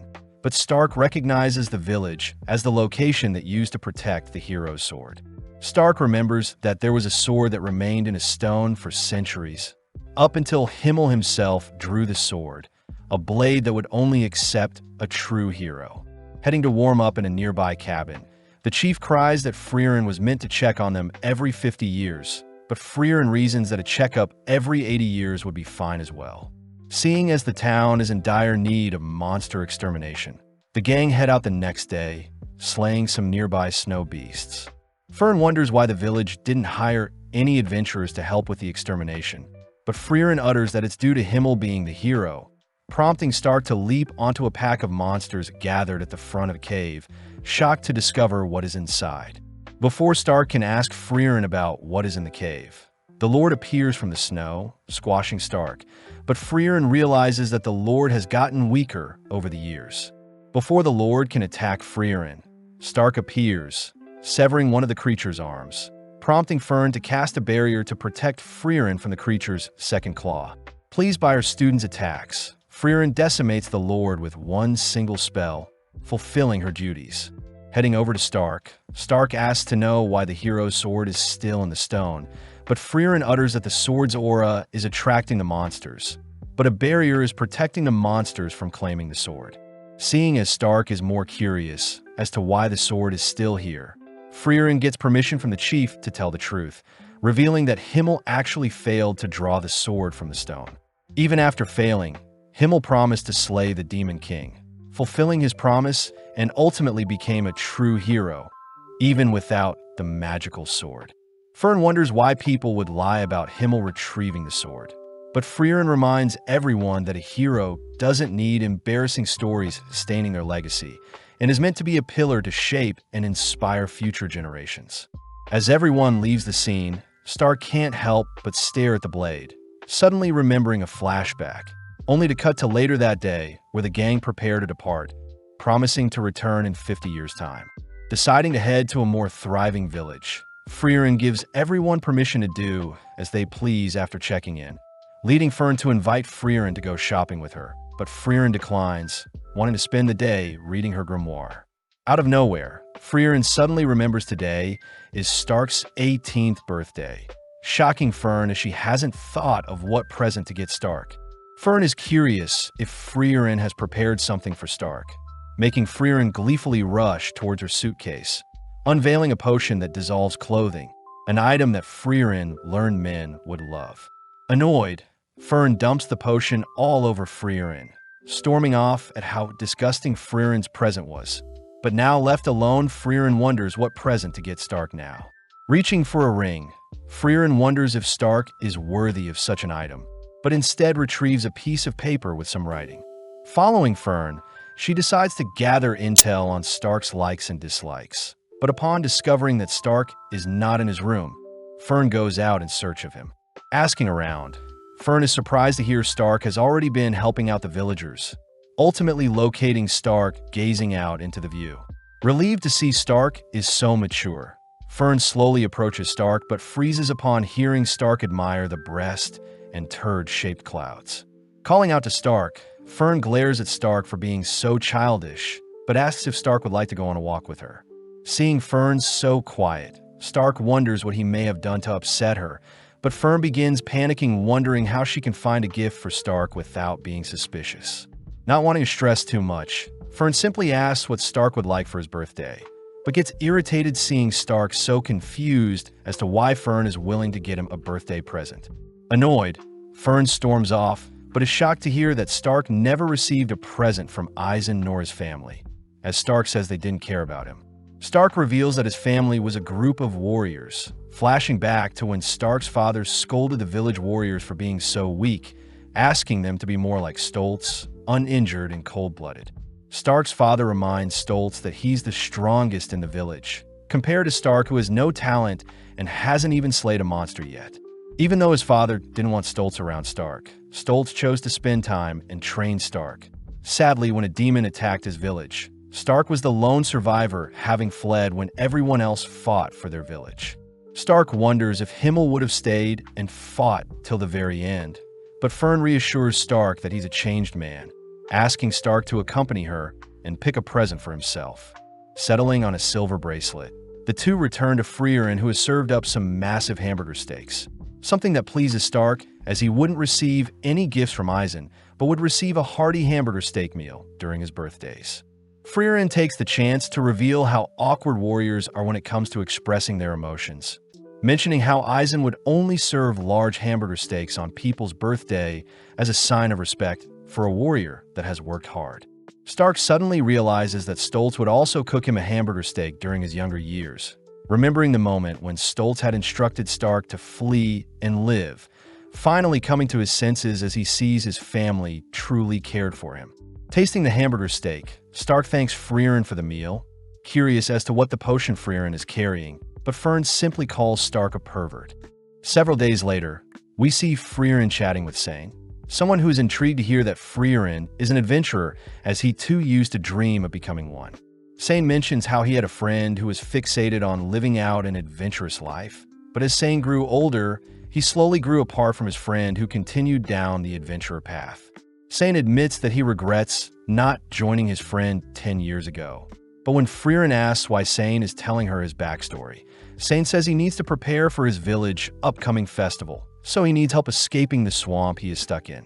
Contemplating if she should help save Sane, Freeren fears that she'll get dirty in the process. But as Fern joins them, the girls help Sane out and end up escorting him back to his village. Grateful for the help, Sane offers to guide Freeren and the gang around town. But Freeren says they need to head to a bigger town to restock supplies.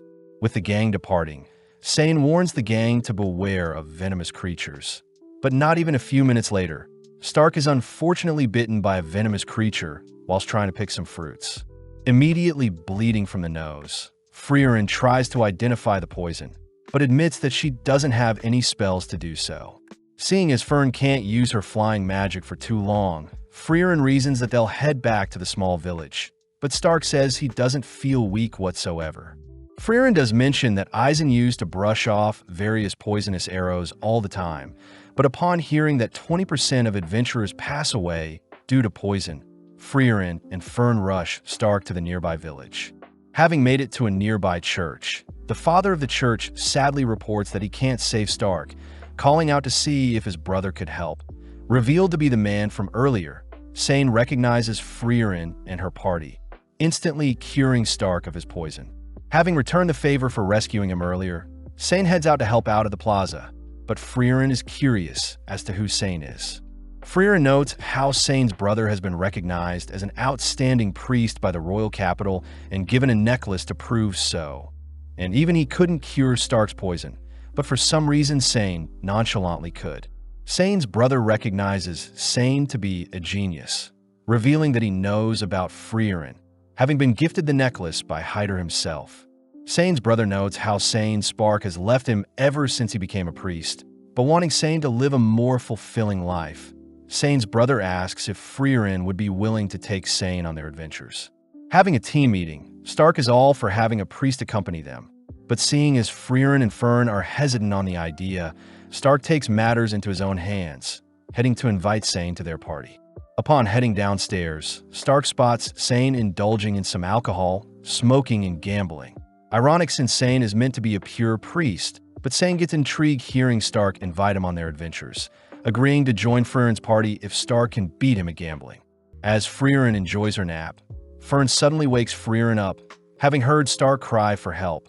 But as they rush outside, they spot a naked Stark along with a naked Sane, both robbed of their belongings by some elders in the village. Sane takes the chance to refuse Stark's offer to join Freeren's party, knowing that it's already too late for someone like him. But this reminds Freeren of the time when Himmel had asked Freeren to join their hero party.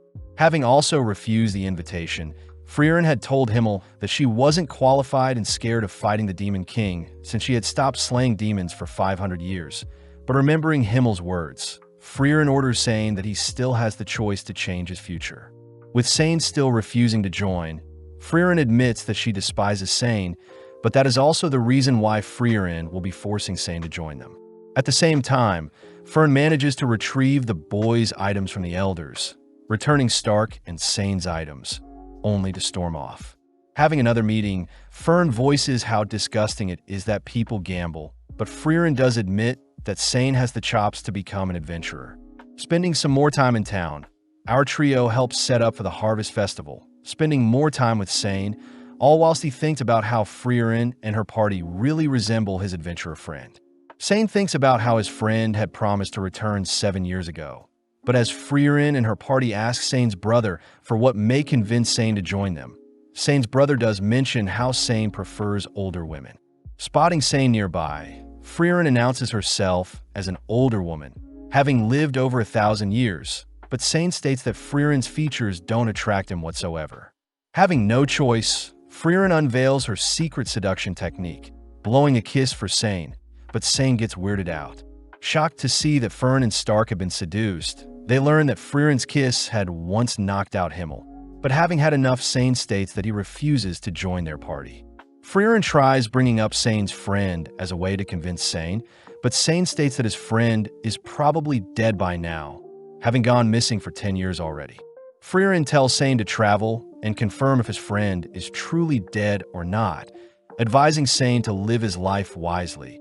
That way he won't have any more regrets. Sadly, Sane reveals the final reason he can't leave the village is because he doesn't want to leave his older brother. Sane mentions how he overheard his brother's conversation with Hyder, having been offered a position for Sane and his brother to move to the holy capital, but Sane's brother had refused as he didn't want to leave the village their deceased parents raised them in. Since Sane's brother refuses to leave the village, Sane states that he won't as well, but hearing how Sane truly feels, Sane's brother slaps Sane, reminding Sane to chase after his dreams and live a life with no regrets. That evening, whilst our trio are fishing, Sane reports to Freeren that he's patched things up with his brother, agreeing to go on an adventure and search for his friend. But this means that Sane will only accompany our trio for a fraction of their journey. With a final goodbye to his brother and his village, Sane agrees to live the rest of his life without regret, officially joining Freeren and her party on their journey. Having made it to the Rod region in the Northern Lands, the gang are amazed at the variety of stores in town, something that reminds Freeren of the hero party. Several minutes later, we see Fern and Stark bickering, leading Stark to storm out of the room, annoyed that Fern isn't listening to him. Wondering what all the commotion is about, Sane learns Fern is annoyed Stark didn't get her a birthday present, but Sane reveals that he too didn't get Fern a birthday present. Refusing to hear Sane's yapping, Fern begins kicking Sane, forcing Sane to promise to get Fern a gift. Before Sane leaves, he advises Fern to make things up with Stark, something Freeren agrees with. Heading out, Fern spots Stark admiring the bracelet she got him, but Fern is unable to approach Stark after what she did. At the same time, we see Sane eyeing a pouch with a butterfly, only for Fern to appear, complimenting Sane on knowing what she likes. When Sane asks if Fern has apologized to Stark, Fern admits that she couldn't, but Sane deduces that Fern doesn't hate Stark, but that she actually doesn't know how to speak with boys her age.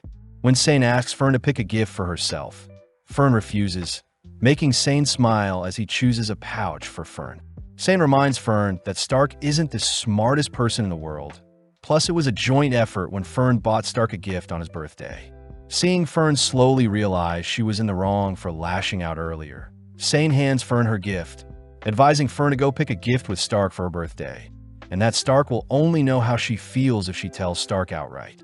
Grateful for the advice, Fern starts by apologizing to Sane for kicking him earlier, only to head to Stark's location before sundown. Before Fern can say anything, Stark admits that he wanted to buy a gift with Fern since he didn't know what she would like, amusing Fern as she apologizes for being too harsh earlier. With both heading out to search for a gift together, we see Freeren spying on the two, caught by Sane, who is jealous that Stark and Fern can afford to argue as the older people get. They tend to avoid conflict at all costs. Sane wonders how Freeren has been able to deal with the two kids up until now. But he realizes that Freeren herself acts like a kid, explaining why Fern went to him for advice instead of Freeren herself. Freeren mentions how Fern was raised by Hyder, a priest just like Sane, but Sane refuses to be compared to such a great priest like Hyder. Freeren reassures Sane that Hyder was as corrupt as they come, always drinking, picky with his food, and even lying quite often. Surprised, Sane says he always saw Hyder as the ideal man, reminding Freeren of a deep conversation with Hyder. Freeren had asked why Hyder seemed different from his hero party days. Learning that ever since Hyder had finished his younger years of life, he began pretending to be an ideal adult. That way younger people could depend on him, especially Fern. Hearing this, Freeren asks who Hyder can depend on then, but upon hearing that Hyder has always been depending on the goddess, Freeren offers to praise Hyder for the rest of his years, only to pat Hyder on the head. In the present, Freeren pats Sane on the head, praising Sane for his mature thinking, but Sane gets annoyed, all while Stark and Fern settle on a bracelet for Fern's birthday gift. Now in the Bandwoods, Freeren thanks the carriage driver for giving them a lift, learning that the driver is a merchant that owns an accessory store in the nearby town. Impressed by the merchant's sale tactics, Freeren suggests that Fern visit the store later, but suddenly spots the bracelet Stark bought for Fern, flustering Fern. Freeren utters that Himmel had once bought her a ring with a similar design, but upon digging up the ring, the carriage suddenly violently shakes. Having been snatched up by a massive bird, the gang wonder how they should proceed, with Stark suggesting they take out the bird and Freeren levitate the carriage afterwards. Sadly, Freeren reveals that flying magic was only discovered 40 years ago and that the humans had stolen the flying technique from demons, meaning most flying magic can only be briefly used on objects smaller than a human. Freeren suggests that she fly away with the merchant, Fern fly away with Sane, and Stark leap out of the carriage. But Stark reminds Freeren that he is a human, disappointing Freeren as she remembers Eisen would easily tank any free falls. Fern suggests that they levitate the carriage right before it hits the ground, and seeing as the bird is preparing to slam the carriage into the ground, Freeren leaps outside, instantly slaying the creature. As the carriage begins to free fall, Freeren manages to save everyone, but everything is still damaged. Having healed the horse, the gang begin repairing the destroyed carriage the next day, but Freeren is more concerned that she lost a ring. Elsewhere, the others begin preparing some food, all wondering why it has gotten warmer recently. But Sane takes the chance to praise Stark for dedicating 3 hours to find a gift Fern would like. Although Fern can overhear the boys' conversation, she is happy that Stark is proud of the choice as well. But Sane reveals that the design on the bracelet is a mirrored lotus representing eternal love. Flustered, Stark apologizes for the weird gift, but Fern could care less, more annoyed at Sane for instigating things. As the gang continue spending time in the forest, they work together to repair the carriage whilst hunting and sharing meals together. At night, Freeren would spend time searching for a lost item, and by day, the gang continued to repair the carriage. But one day, Fern asks why Freeren has been venturing off at night. Upon hearing that Freeren had lost the ring Himmel had given her, Fern quickly helps to search for it. But Freeren says she doesn't want to waste time. Fern refuses to accept such a decision, mentioning how the lotus on the ring means eternal love, but Freeren doubts Himmel knew that when he gifted it to her. Upon telling the others about the lost ring, the merchant actually reveals that he has a spell for finding lost jewelry and accessories, as most people in town would often lose their valuables. Pleased, Freeren puts the spell to work, remembering the moment when Himmel had asked Freeren to pick out a gift for slaying the Demon King. Upon seeing that Freeren had chosen the lotus ring, Himmel smirks, getting down on one knee only to place the ring on Freeren's fingers, as if he was proposing. Having found the item, Freeren is relieved that she didn't give up on the search, but is more curious as to why Stark had given Fern a lotus-designed bracelet as well. Moving on to the Lob Hills, Fern is seen exhausted, collapsing onto Freeren, but this makes Sane wonder how long Fern and Freeren have known each other. Fern utters that it's been 4 years, and Stark adds that he's been with everyone for 1 year. But as the gang continue on their journey, Sane mentions how their party lacks something. Freeren says they have a frontliner, 2 mages, and a priest, making Fern suggest they need a thief to help deal with the mimic chest that Freeren keeps getting caught in. Sane suggests that they add a mature older lady, but as the gang enter the next village, they're all horrified to see everyone is unconscious. Inspecting the bodies, The gang confirm that everyone is simply asleep, something Freeren recognizes as a curse. Freeren explains that curses are spells cast by monsters and demons, with the most well-known ones being turning people into stone and putting them to sleep, magic that humans aren't able to unravel.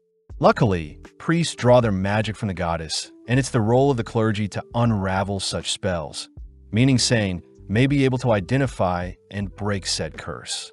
As the gang gives Sane some room to assess the situation, Stark asks what's so special about magic from the goddess.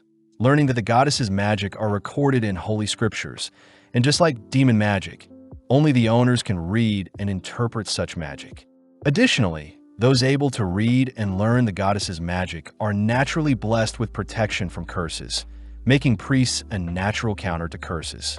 Heading outside, Freeren admits that even magic is unable to detect curses, but just then Sane reports that he's detected the source of said curse and that it'll be faster to defeat the monster inflicting said curse. Before the gang can head off, Stark is revealed to have been cursed and fallen asleep, prompting the gang to hurry. As they travel through the night, they levitate Stark's body with them, but as night falls, Fern ends up falling asleep as well. With no other choice, Freeren conceals the lovebirds with a barrier, leaving only Freeren and Sane alone. The deeper they venture into the forest, the more sleepy Freeren gets, asking Sane to wake her up when they encounter the monster. But Sane cries that he can only wake Freeren up for 5 seconds. Sensing the creature nearby, Sane has no choice but to carry Freeren with him, placing Freeren down as he finally comes face to face with a subspecies of the Chaos Flowers. Knowing that the monster is slowly draining the mana of its victims, Sane begins to evade the monster's advances, reciting that Chaos Flowers merge with local flora to exist and that their cores are their weaknesses. Taking out his book, Sane conjures several holy spears, aiming it at the core of the flower, but is surprised to see the monster had deflected the projectiles with its leaves. Wondering if he should awaken Freeren to help, Sane fears that 5 seconds won't be enough to explain the situation, fearing that if the flower deflected one of Freeren's powerful spells, the whole surrounding village would be wiped out. Just then, Sane remembers Hyder's stories, telling Sane and his best friend that Hyder would always have trouble communicating with Freeren, but Hyder always trusted Freeren no matter what. Choosing to bet everything he can on these next 5 seconds, Sane breaks Freeren from the sleeping curse. But before Sane can explain the situation, Freeren instantly shoots down the monster with a single spell. The next morning, Stark awakens next to Fern, all heading back to the village, only to be praised for saving them. As the gang head off, Sane admits how amazing Freeren was, having known instantly what type of monster it was and how to defeat it. Freeren takes the chance to praise Sane for trusting her, finally making it to the halfway point of Vorig, where their next goal is Oberst. Out of nowhere, a noble appears, inspecting and praising Stark's body only to take the four to his mansion. Recognizing the noble as Lord Ordin, Freeren asks that Ordin not do as he pleases, revealing that she knows the Ordin family is one of the 3 great families in the Northern Land, and that Ordin's grandfather was impulsive like Ordin himself. Seeing as Ordin is quite stubborn, Freeren attempts to leave, but upon hearing that they are low on funds, Freeren agrees to hear what Ordin is offering. As they walk through the mansion, Ordin asks where Stark is from, but upon hearing that Stark is a warrior from the Klee region, Ordin reveals that his family originates from the same village. Showing a picture of his son, Wirt, Ordin says that Stark looks exactly like Wirt, the heir and hero of the city. When Freeren asks to know what Ordin wants, Ordin reveals that his son had passed away whilst fighting a demon, giving his life to ensure the demon was defeated. Ordin says only Gable the butler and a few others know of Wirt's death, and that he would like Stark to stall and keep up the town's morale as they rebuild their city's army. Ordin states that there will be a party 3 months from today that he wants Stark to attend, offering to pay Freeren 10 straw gold coins and any grimoire of her choosing if Stark accepts. With no other choice, Gable begins teaching Stark the proper etiquette, all while Sane drinks out and the girls enjoy tasty snacks. One day, Fern spots Stark loitering around, exhausted from everything he has to remember, but caught off guard when Stark shows Fern what he's been practicing. With Fern weirded out, Stark heads to speak with Orden, wondering how Orden feels having only been 2 months since Wirt passed away. Orden mentions how he already planned a replacement, but Stark looks closer to Wirt, admitting that he doesn't like pretending that his son is still alive. Heading outside, Orden introduces Mutt, his second son and new future heir, someone Orden doesn't believe is as great as Wirt, reminding Stark of his own family dynamic. Given a wooden sword, Orden asks Stark to demonstrate his strikes, but upon seeing Stark shake profusely, Orden asks Stark to be confident, reassuring Stark that he isn't so strict. Stark takes the chance to ask Orden how he feels about Mutt, happy to hear that although Orden is strict with Mutt, Orden still values Mutt, deeply believing that Mutt will one day surpass Orden himself. Elsewhere, Orden asks Fern to attend the party with Stark, immediately putting Fern to work, ultimately leading up to the big day. With Stark and Fern tired from the past 3 months, they both reason that they might as well show off their hard work, leading Stark to ask Fern to accompany him for a dance. At first, they start slow since Fern is quite nervous, but taking the lead, Stark guides and encourages Fern to be more confident, all while Sane and Freeren watch from the side. With the party over, Orden is seen removing his eye patch, wondering if Wirt would be alive if it weren't for his injury. Seeing Stark appear, Orden orders Gable to give Freeren her rewards, praising Stark for being a great warrior. Before Orden can offer Stark to remain by his side, Stark refuses as Stark can't replace Orden's dead son, and Orden can't replace Stark's dead father. Orden reveals that Wirt and himself had a fight during their last conversation, something Stark can relate to, as he too needs to apologize and return to Eisen before it's too late. Flashing back, we see Sane passing time by fishing, but is interrupted by his friend who drags Sane along to take photos with him, a memory Sane still thinks about. Now in the Klar region, Freeren tells everyone about a powerful dwarf in the upcoming village that has lived for over 400 years, amazing since dwarves normally live for only 300 years. Freeren says she refers to the dwarf as Old Man Vol, a rare case of someone that can relate with Freeren since they both live for a long time. But as the gang cross a small river, they spot the infamous village along with a sleeping warrior guarding the village. Revealed to be Vol, Stark feels bad for the old man, but Freeren calls Vol out for pretending to be senile again. Out of nowhere, Stark is suddenly struck, falling onto his knees as Vol warns Stark to always be cautious of everything he sees, as Vol could have easily taken off Stark's leg if he tried. With Vol inviting everyone into the village, Freeren orders Stark to remain behind and train with Vol, given a tour by one of the villagers. As Fern and Sane help the villagers harvest some crops, the villager mentions how he's never seen Vol so happy, having believed him to be only a senile old man. But the villager did mention how Vol chose to protect and remain in the village even after all this time. With the gang spending some more time with Vol, a week passes by in an instant, pleasing Freeren as Stark has improved quite a lot since training with Volume. Freeren reveals that Vol was the reason Freeren chose to learn more about Himmel and the Hero Party, cutting to the past when Himmel had asked Vol why he had stayed and protected the village for so long. Vol mentions how his wife was a human and that he's simply protecting the village to retain any memory Vol has of his wife, something Himmel finds admirable.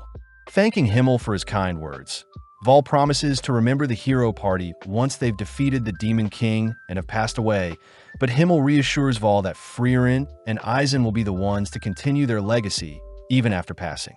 In the present, Vol asks Freeren if she remembers the faces and voices of her Hero Party, but Freeren gets offended, stating that Himmel is the reason she has begun to change. Hearing Vol utter that he has forgotten his wife's face and voice, Freeren calls Vol out for joking around, mentioning how her party will be heading to Oriole near the Demon King's castle. Pleased, Vol gets excited that Freeren is finally going off to defeat the Demon King. But this surprises Freeren as she wants to tell Vol that the Demon King has already been defeated, but holds back not wanting to disturb Vol's peace.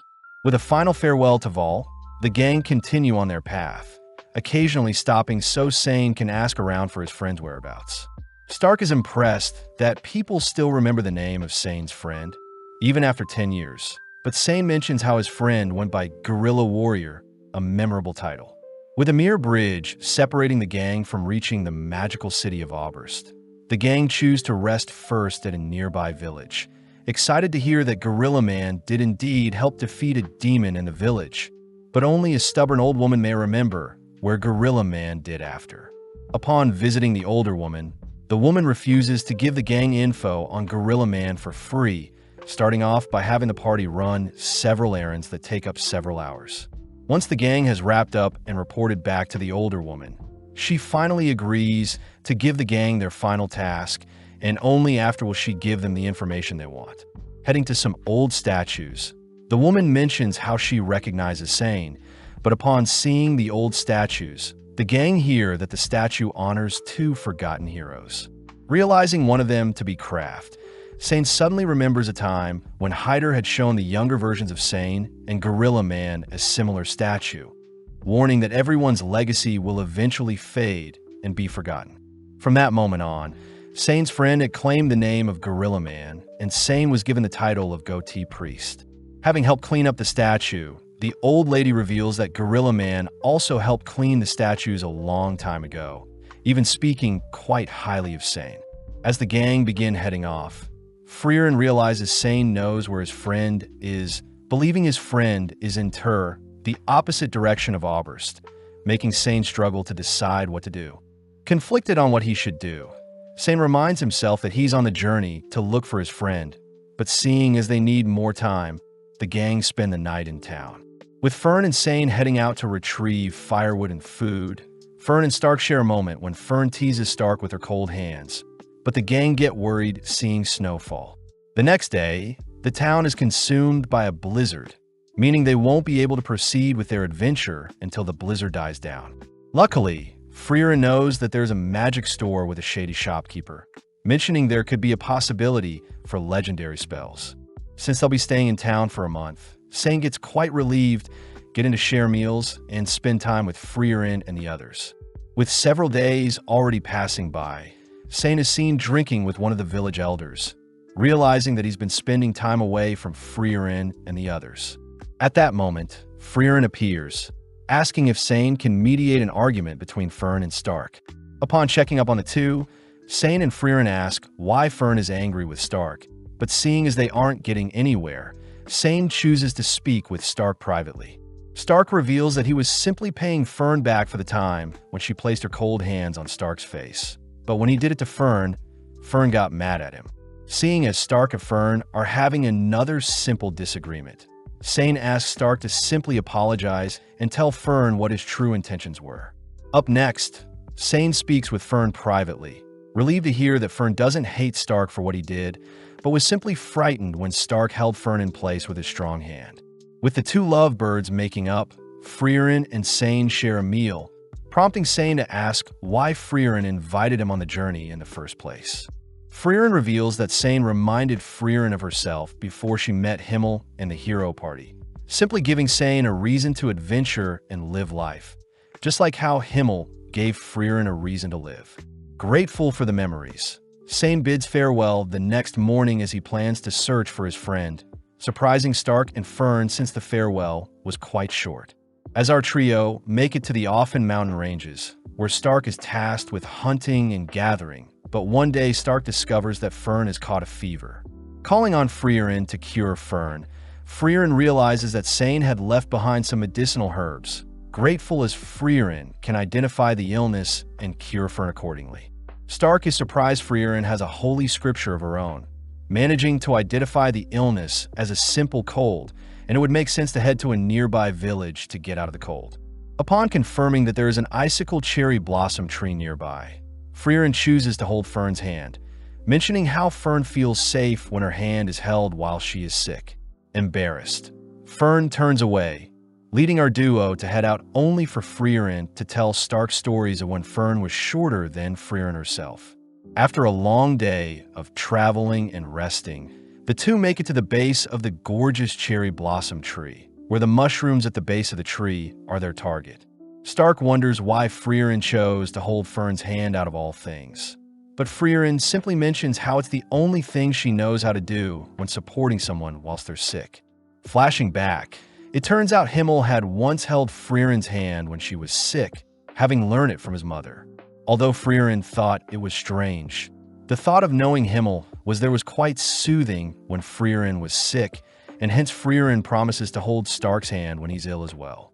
Upon retrieving the mushrooms, Freeren begins concocting a scary-looking mixture, only to feed the medicine to Fern, all while Stark helps out in the village. Having made a full recovery, the gang thank the village for all the help, finally heading towards Oberst, the Magic City. Finally laying eyes on the Grand City, the trio reason that they should look for a carriage to cut down on time, prompting Fern to remind Freeren to take the first-class mage certificate if they want to enter the Northern Plateau. Freeren wonders why Fern doesn't take the first-class exam as well, but Fern gets discouraged since only a handful of powerful mages have ever achieved the first-class certificate. Fern wonders why a first-class mage must accompany parties traveling to the Northern Plateau, but Freeren reveals that in the past monsters like the Einsan would require a skilled mage and priest, but since a first-class mage is still required, it must mean something is happening in the Northern Plateau. Having hitched a ride, Freeren mentions how the exam contains a combat test, wondering what strategy she should come up with to win. Fern is surprised, believing that even with Freeren's suppressed mana, she is still above average, so no strategy will be needed. Freeren takes the chance to educate Fern, revealing that a mage's technique, experience, spells, control, effort, and tenacity will also play a role in the overall strength of a mage. Freeren adds that she's lost 11 times to mages with less mana than herself, these being 4 demons, one of which was Qual, 1 elf, and 6 humans. At the same time, we see a green-haired mage traveling by foot to Graf Franit's domain, stopping to take a break, only to run into some bandits. Before the bandits can attack the mage, Kraft appears, nonchalantly beating and scaring the bandits off. The mage thanks Kraft, introducing herself as Yubel the mage. But Kraft reveals that he wasn't here to save Yubel, but in fact he was protecting the bandits, having found the corpses of other bandits torn up by a powerful mage. As both part ways, Yubel mentions how she's heading to take the first-class exam, reminding Kraft that Freeren had planned to do the same thing as well. Now at the Magic Association in town, the receptionist tells Freeren that her exam is in 2 months and that first-class exams can be taken once every 3 years. Upon hearing that a 5th-class mage or higher certification is needed before taking the exam, Freeren attempts to flee, but Fern stops Freeren, reminding her that they need a first-class mage to continue their journey. Freeren states that they can simply hire a first-class mage or travel by sea, but Fern says that they don't have the finance to afford such a thing. Taking out her old holy emblem, Freeren asks if her emblem can be used for anything, but out of nowhere an older gentleman asks to have a close look at Freeren's emblem, shocked at what he sees. That afternoon, Freeren is surprised someone recognized her holy emblem, flashing back to her time in the hero party when Freeren had shown off her emblem to the others. Sad to see that her party also doesn't know what the emblem symbolizes, but both the hero party and her current party remind Freeren that they have no doubt that Freeren is an incredible mage. Reading up on the regulations set by the Continental Magic Association, a proper mage is someone who achieves at least a 5th-class title, learning that Fern took a 3rd-class title since it was the most available test at the time. Freeren reads that there are 600 mages with at least a 5th-class title, but including apprentices from the 6th to the 9th class, there are 2,000 mages. Out of the bunch, there are 45 first-class mages, and first-class exams are held every 3 years either at Oberst or the Holy City of Strahl. Sadly, there have been no new first-class mages as of recently, and ever since the Demon King was defeated, mages have become quite rare. Since both girls will be taking the first-class exam, they both begin training, even spending time to celebrate Freeren's birthday, ultimately leading to the big day. Now in front of the exam proctor, the first-class mage Janot, amongst the examinees, the examiners take note of Werbel, a 2nd-class mage and captain of the Northern Magic Corps. Next is Denkin, the 2nd-class mage that had recently acquired the Imperial Mage title, and finally is Fern, the youngest 3rd-class mage with top marks. Looking around a bit more, the examiners also spot Yubel, a third-class mage who failed her recent second-class exam. But this was because she ended slaying her first-class mage examiner. Additionally, the examiners noticed Freeren exuding a potent amount of mana, but just then Jeannot reveals that the 57 examinees present will be split into groups of 3 for their first test. With everyone given a magic bracelet, Freeren realizes that the bracelet needs to be infused with magic, allowing her to see the glow of her party members' bracelets. With Freeren stumbling upon her rowdy party members, Fern is also coincidentally partied up with Yubel, all heading to the first testing grounds. Jeannot explains that the small birds called stills live in the area, only to assign all parties to retrieve a still by sunset the next day if they want to pass. Plus, all party members must be present for it to count. Upon hearing that parties can't leave the testing grounds, Freeren feels helpless spotting her 2 teammates fighting over the birdcage. Defusing the situation, Freeren introduces herself, learning her teammates go by Lawine and Carney, the third-class mages. Carney mentions how Lawine and herself go way back, but they both admit they've never encountered a still before, all 3 reasoning they should all focus up to track down a still. With Carney and Lawine continuing to bicker and fight, Carney gets exhausted, forcing the girls to rest for a bit. Seeing as they're wasting time, Lawine suggests that she continues to search alone, learning that Lawine is stronger than Carney, but Lawine admits that she doesn't compare to Freeren. With Freeren advising that Lawine watch the skies, Freeren takes a breather, but Carney wonders why Freeren asked Lawine to watch the skies. Freeren wonders if Carney struggles to detect mana, but suddenly Lawine appears, reporting that she's found a still. Instantly, Carney attempts to trap the bird in a water barrier, but when the bird evades, Lawine manages to freeze the water, ultimately capturing the still. Although Freeren praises the girl's attempt, the still instantly disappears, dousing the girls with water as Freeren reveals that stills move faster than the speed of sound, suggesting that they continue to observe the bird before capturing it. Spending more time together, Carney and Lawine continue to argue, and sadly they fail to capture a single still, but they choose to set up camp as night falls. That night, Carney awakens to the sound of rain, only to notice that Freeren is missing, only to go out in search of her. Having made it to a cliff, Carney wonders where the sound of rain is coming from, but is suddenly attacked by a monster. Pinned down and without her staff, Carney cries for Lawine, but out of nowhere Freeren binds the creature, reminding Carney to watch the skies. Giving Carney time to calm down, Freeren wonders why Carney and Lawine work well together even though they hate each other. Carney reveals that she is quite a coward, remembering a time when Lawine had stayed back to help Carney learn how to fly, even giving Carney several compliments to cheer her on. When Carney still refused to fly, Lawine kicked Carney off the cliff, impressed that Carney learned to fly when it mattered the most. Freeren is happy to hear that Carney and Lawine appreciate each other after all, but is more intrigued to hear that Carney has come up with a plan to capture a still. Returning to the campsite, Freeren sits watch as the girls sleep, remembering a time when Eisen was shaking in fear, knowing that their hero party needed to face a dragon. Himmel apologizes as he thought an inspirational speech would help Eisen out, but when Himmel admitted that he was scared as well, Eisen thanked Himmel for being honest. Knowing that the dynamics for parties differ from case to case, with Freeren leaving to test something, we switch over to Fern's party, who had managed to capture a still for themselves. Seeing Fern relaxed, Fern's members remind Fern that other parties can still steal their still, asking that Fern prepare to fight other mages. The next morning, Freeren and her party go over what they know about the still. First, the creatures travel faster than the speed of sound. Next, the bird can break out of any normal restraints. Additionally, the creatures can detect mana and flee upon sensing danger. Lawine points out that they won't be able to detect the creature, since the stills don't have any mana. But Freeren points out how she was experimenting with a spell last night that could capture the creature. Freeren reveals the spell to be developed to specifically hunt down birds, the exact same spell Freeren used to bind the monster that attacked Carney last night. Lawine wonders why Freeren didn't mention the spell earlier, but Freeren reveals that the spell can only be cast 50 centimeters within range of the target, and unfortunately the closest they've gotten to a still is 3 meters.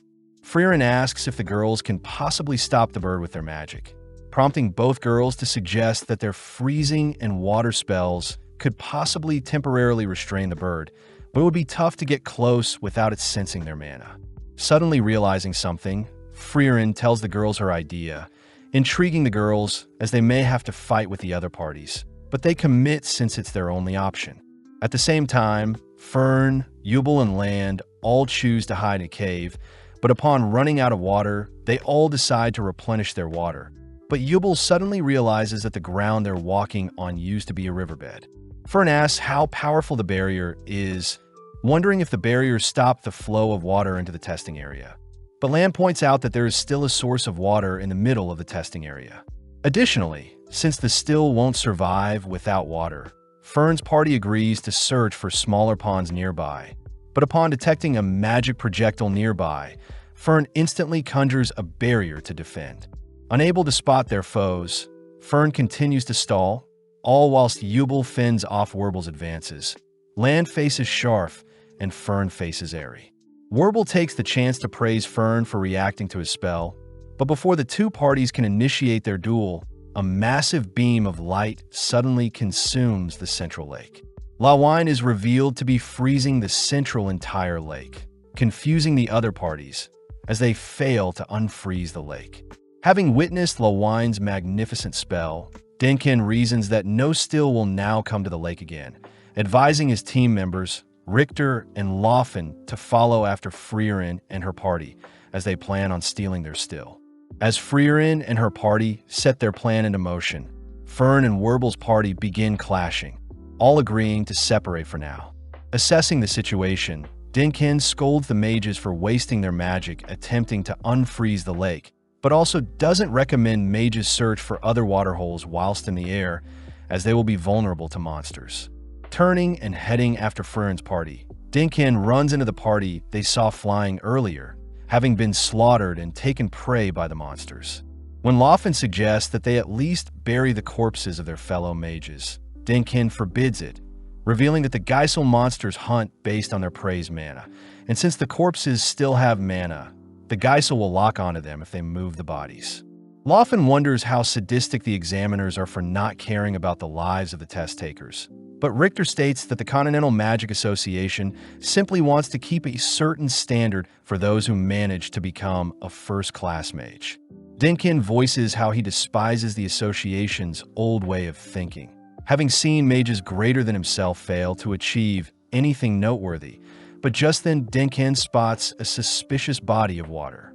Upon further inspection, Denkin manages to detect a faint scent of mana infused in the water, believing it to be Freeren and her party's doing, and as a result of the mana in the water, the stills won't come near this body of water. Denkin deduces that Freeren and her party plan on infusing all watering holes with mana, forcing the still to rally at their desired body of water. But seeing as there is no way of finding which body of water Freeren and her party are at, Denkin suggests that they all rest for now. At the same time, Carney is seen reporting that she's infused as many bodies of water with her mana, all agreeing to bunker down in their current positions for Estelle to appear.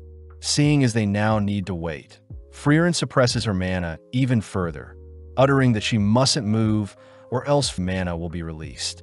As Carney and Lawine hide nearby, Freeren watches as various creatures drink from the nearby water source, but upon spotting a still land on her shoulder, Freeren successfully captures a still. In that instant, Denkin manages to detect Freeren's spell, sending Laufen to keep Freeren occupied. At the same time, Land faces Sharf, all whilst Fern faces Airy, who is shocked to see Fern is able to defend against all of her attacks. Strange since Fern uses basic attack and defense spells. Curious, Airy gets weirded out, having sensed a strange confidence exuding from Fern, but Airy does feel bad for Yubel, declaring that she'll be slaughtered having to face off against Werbel the strongest in their party.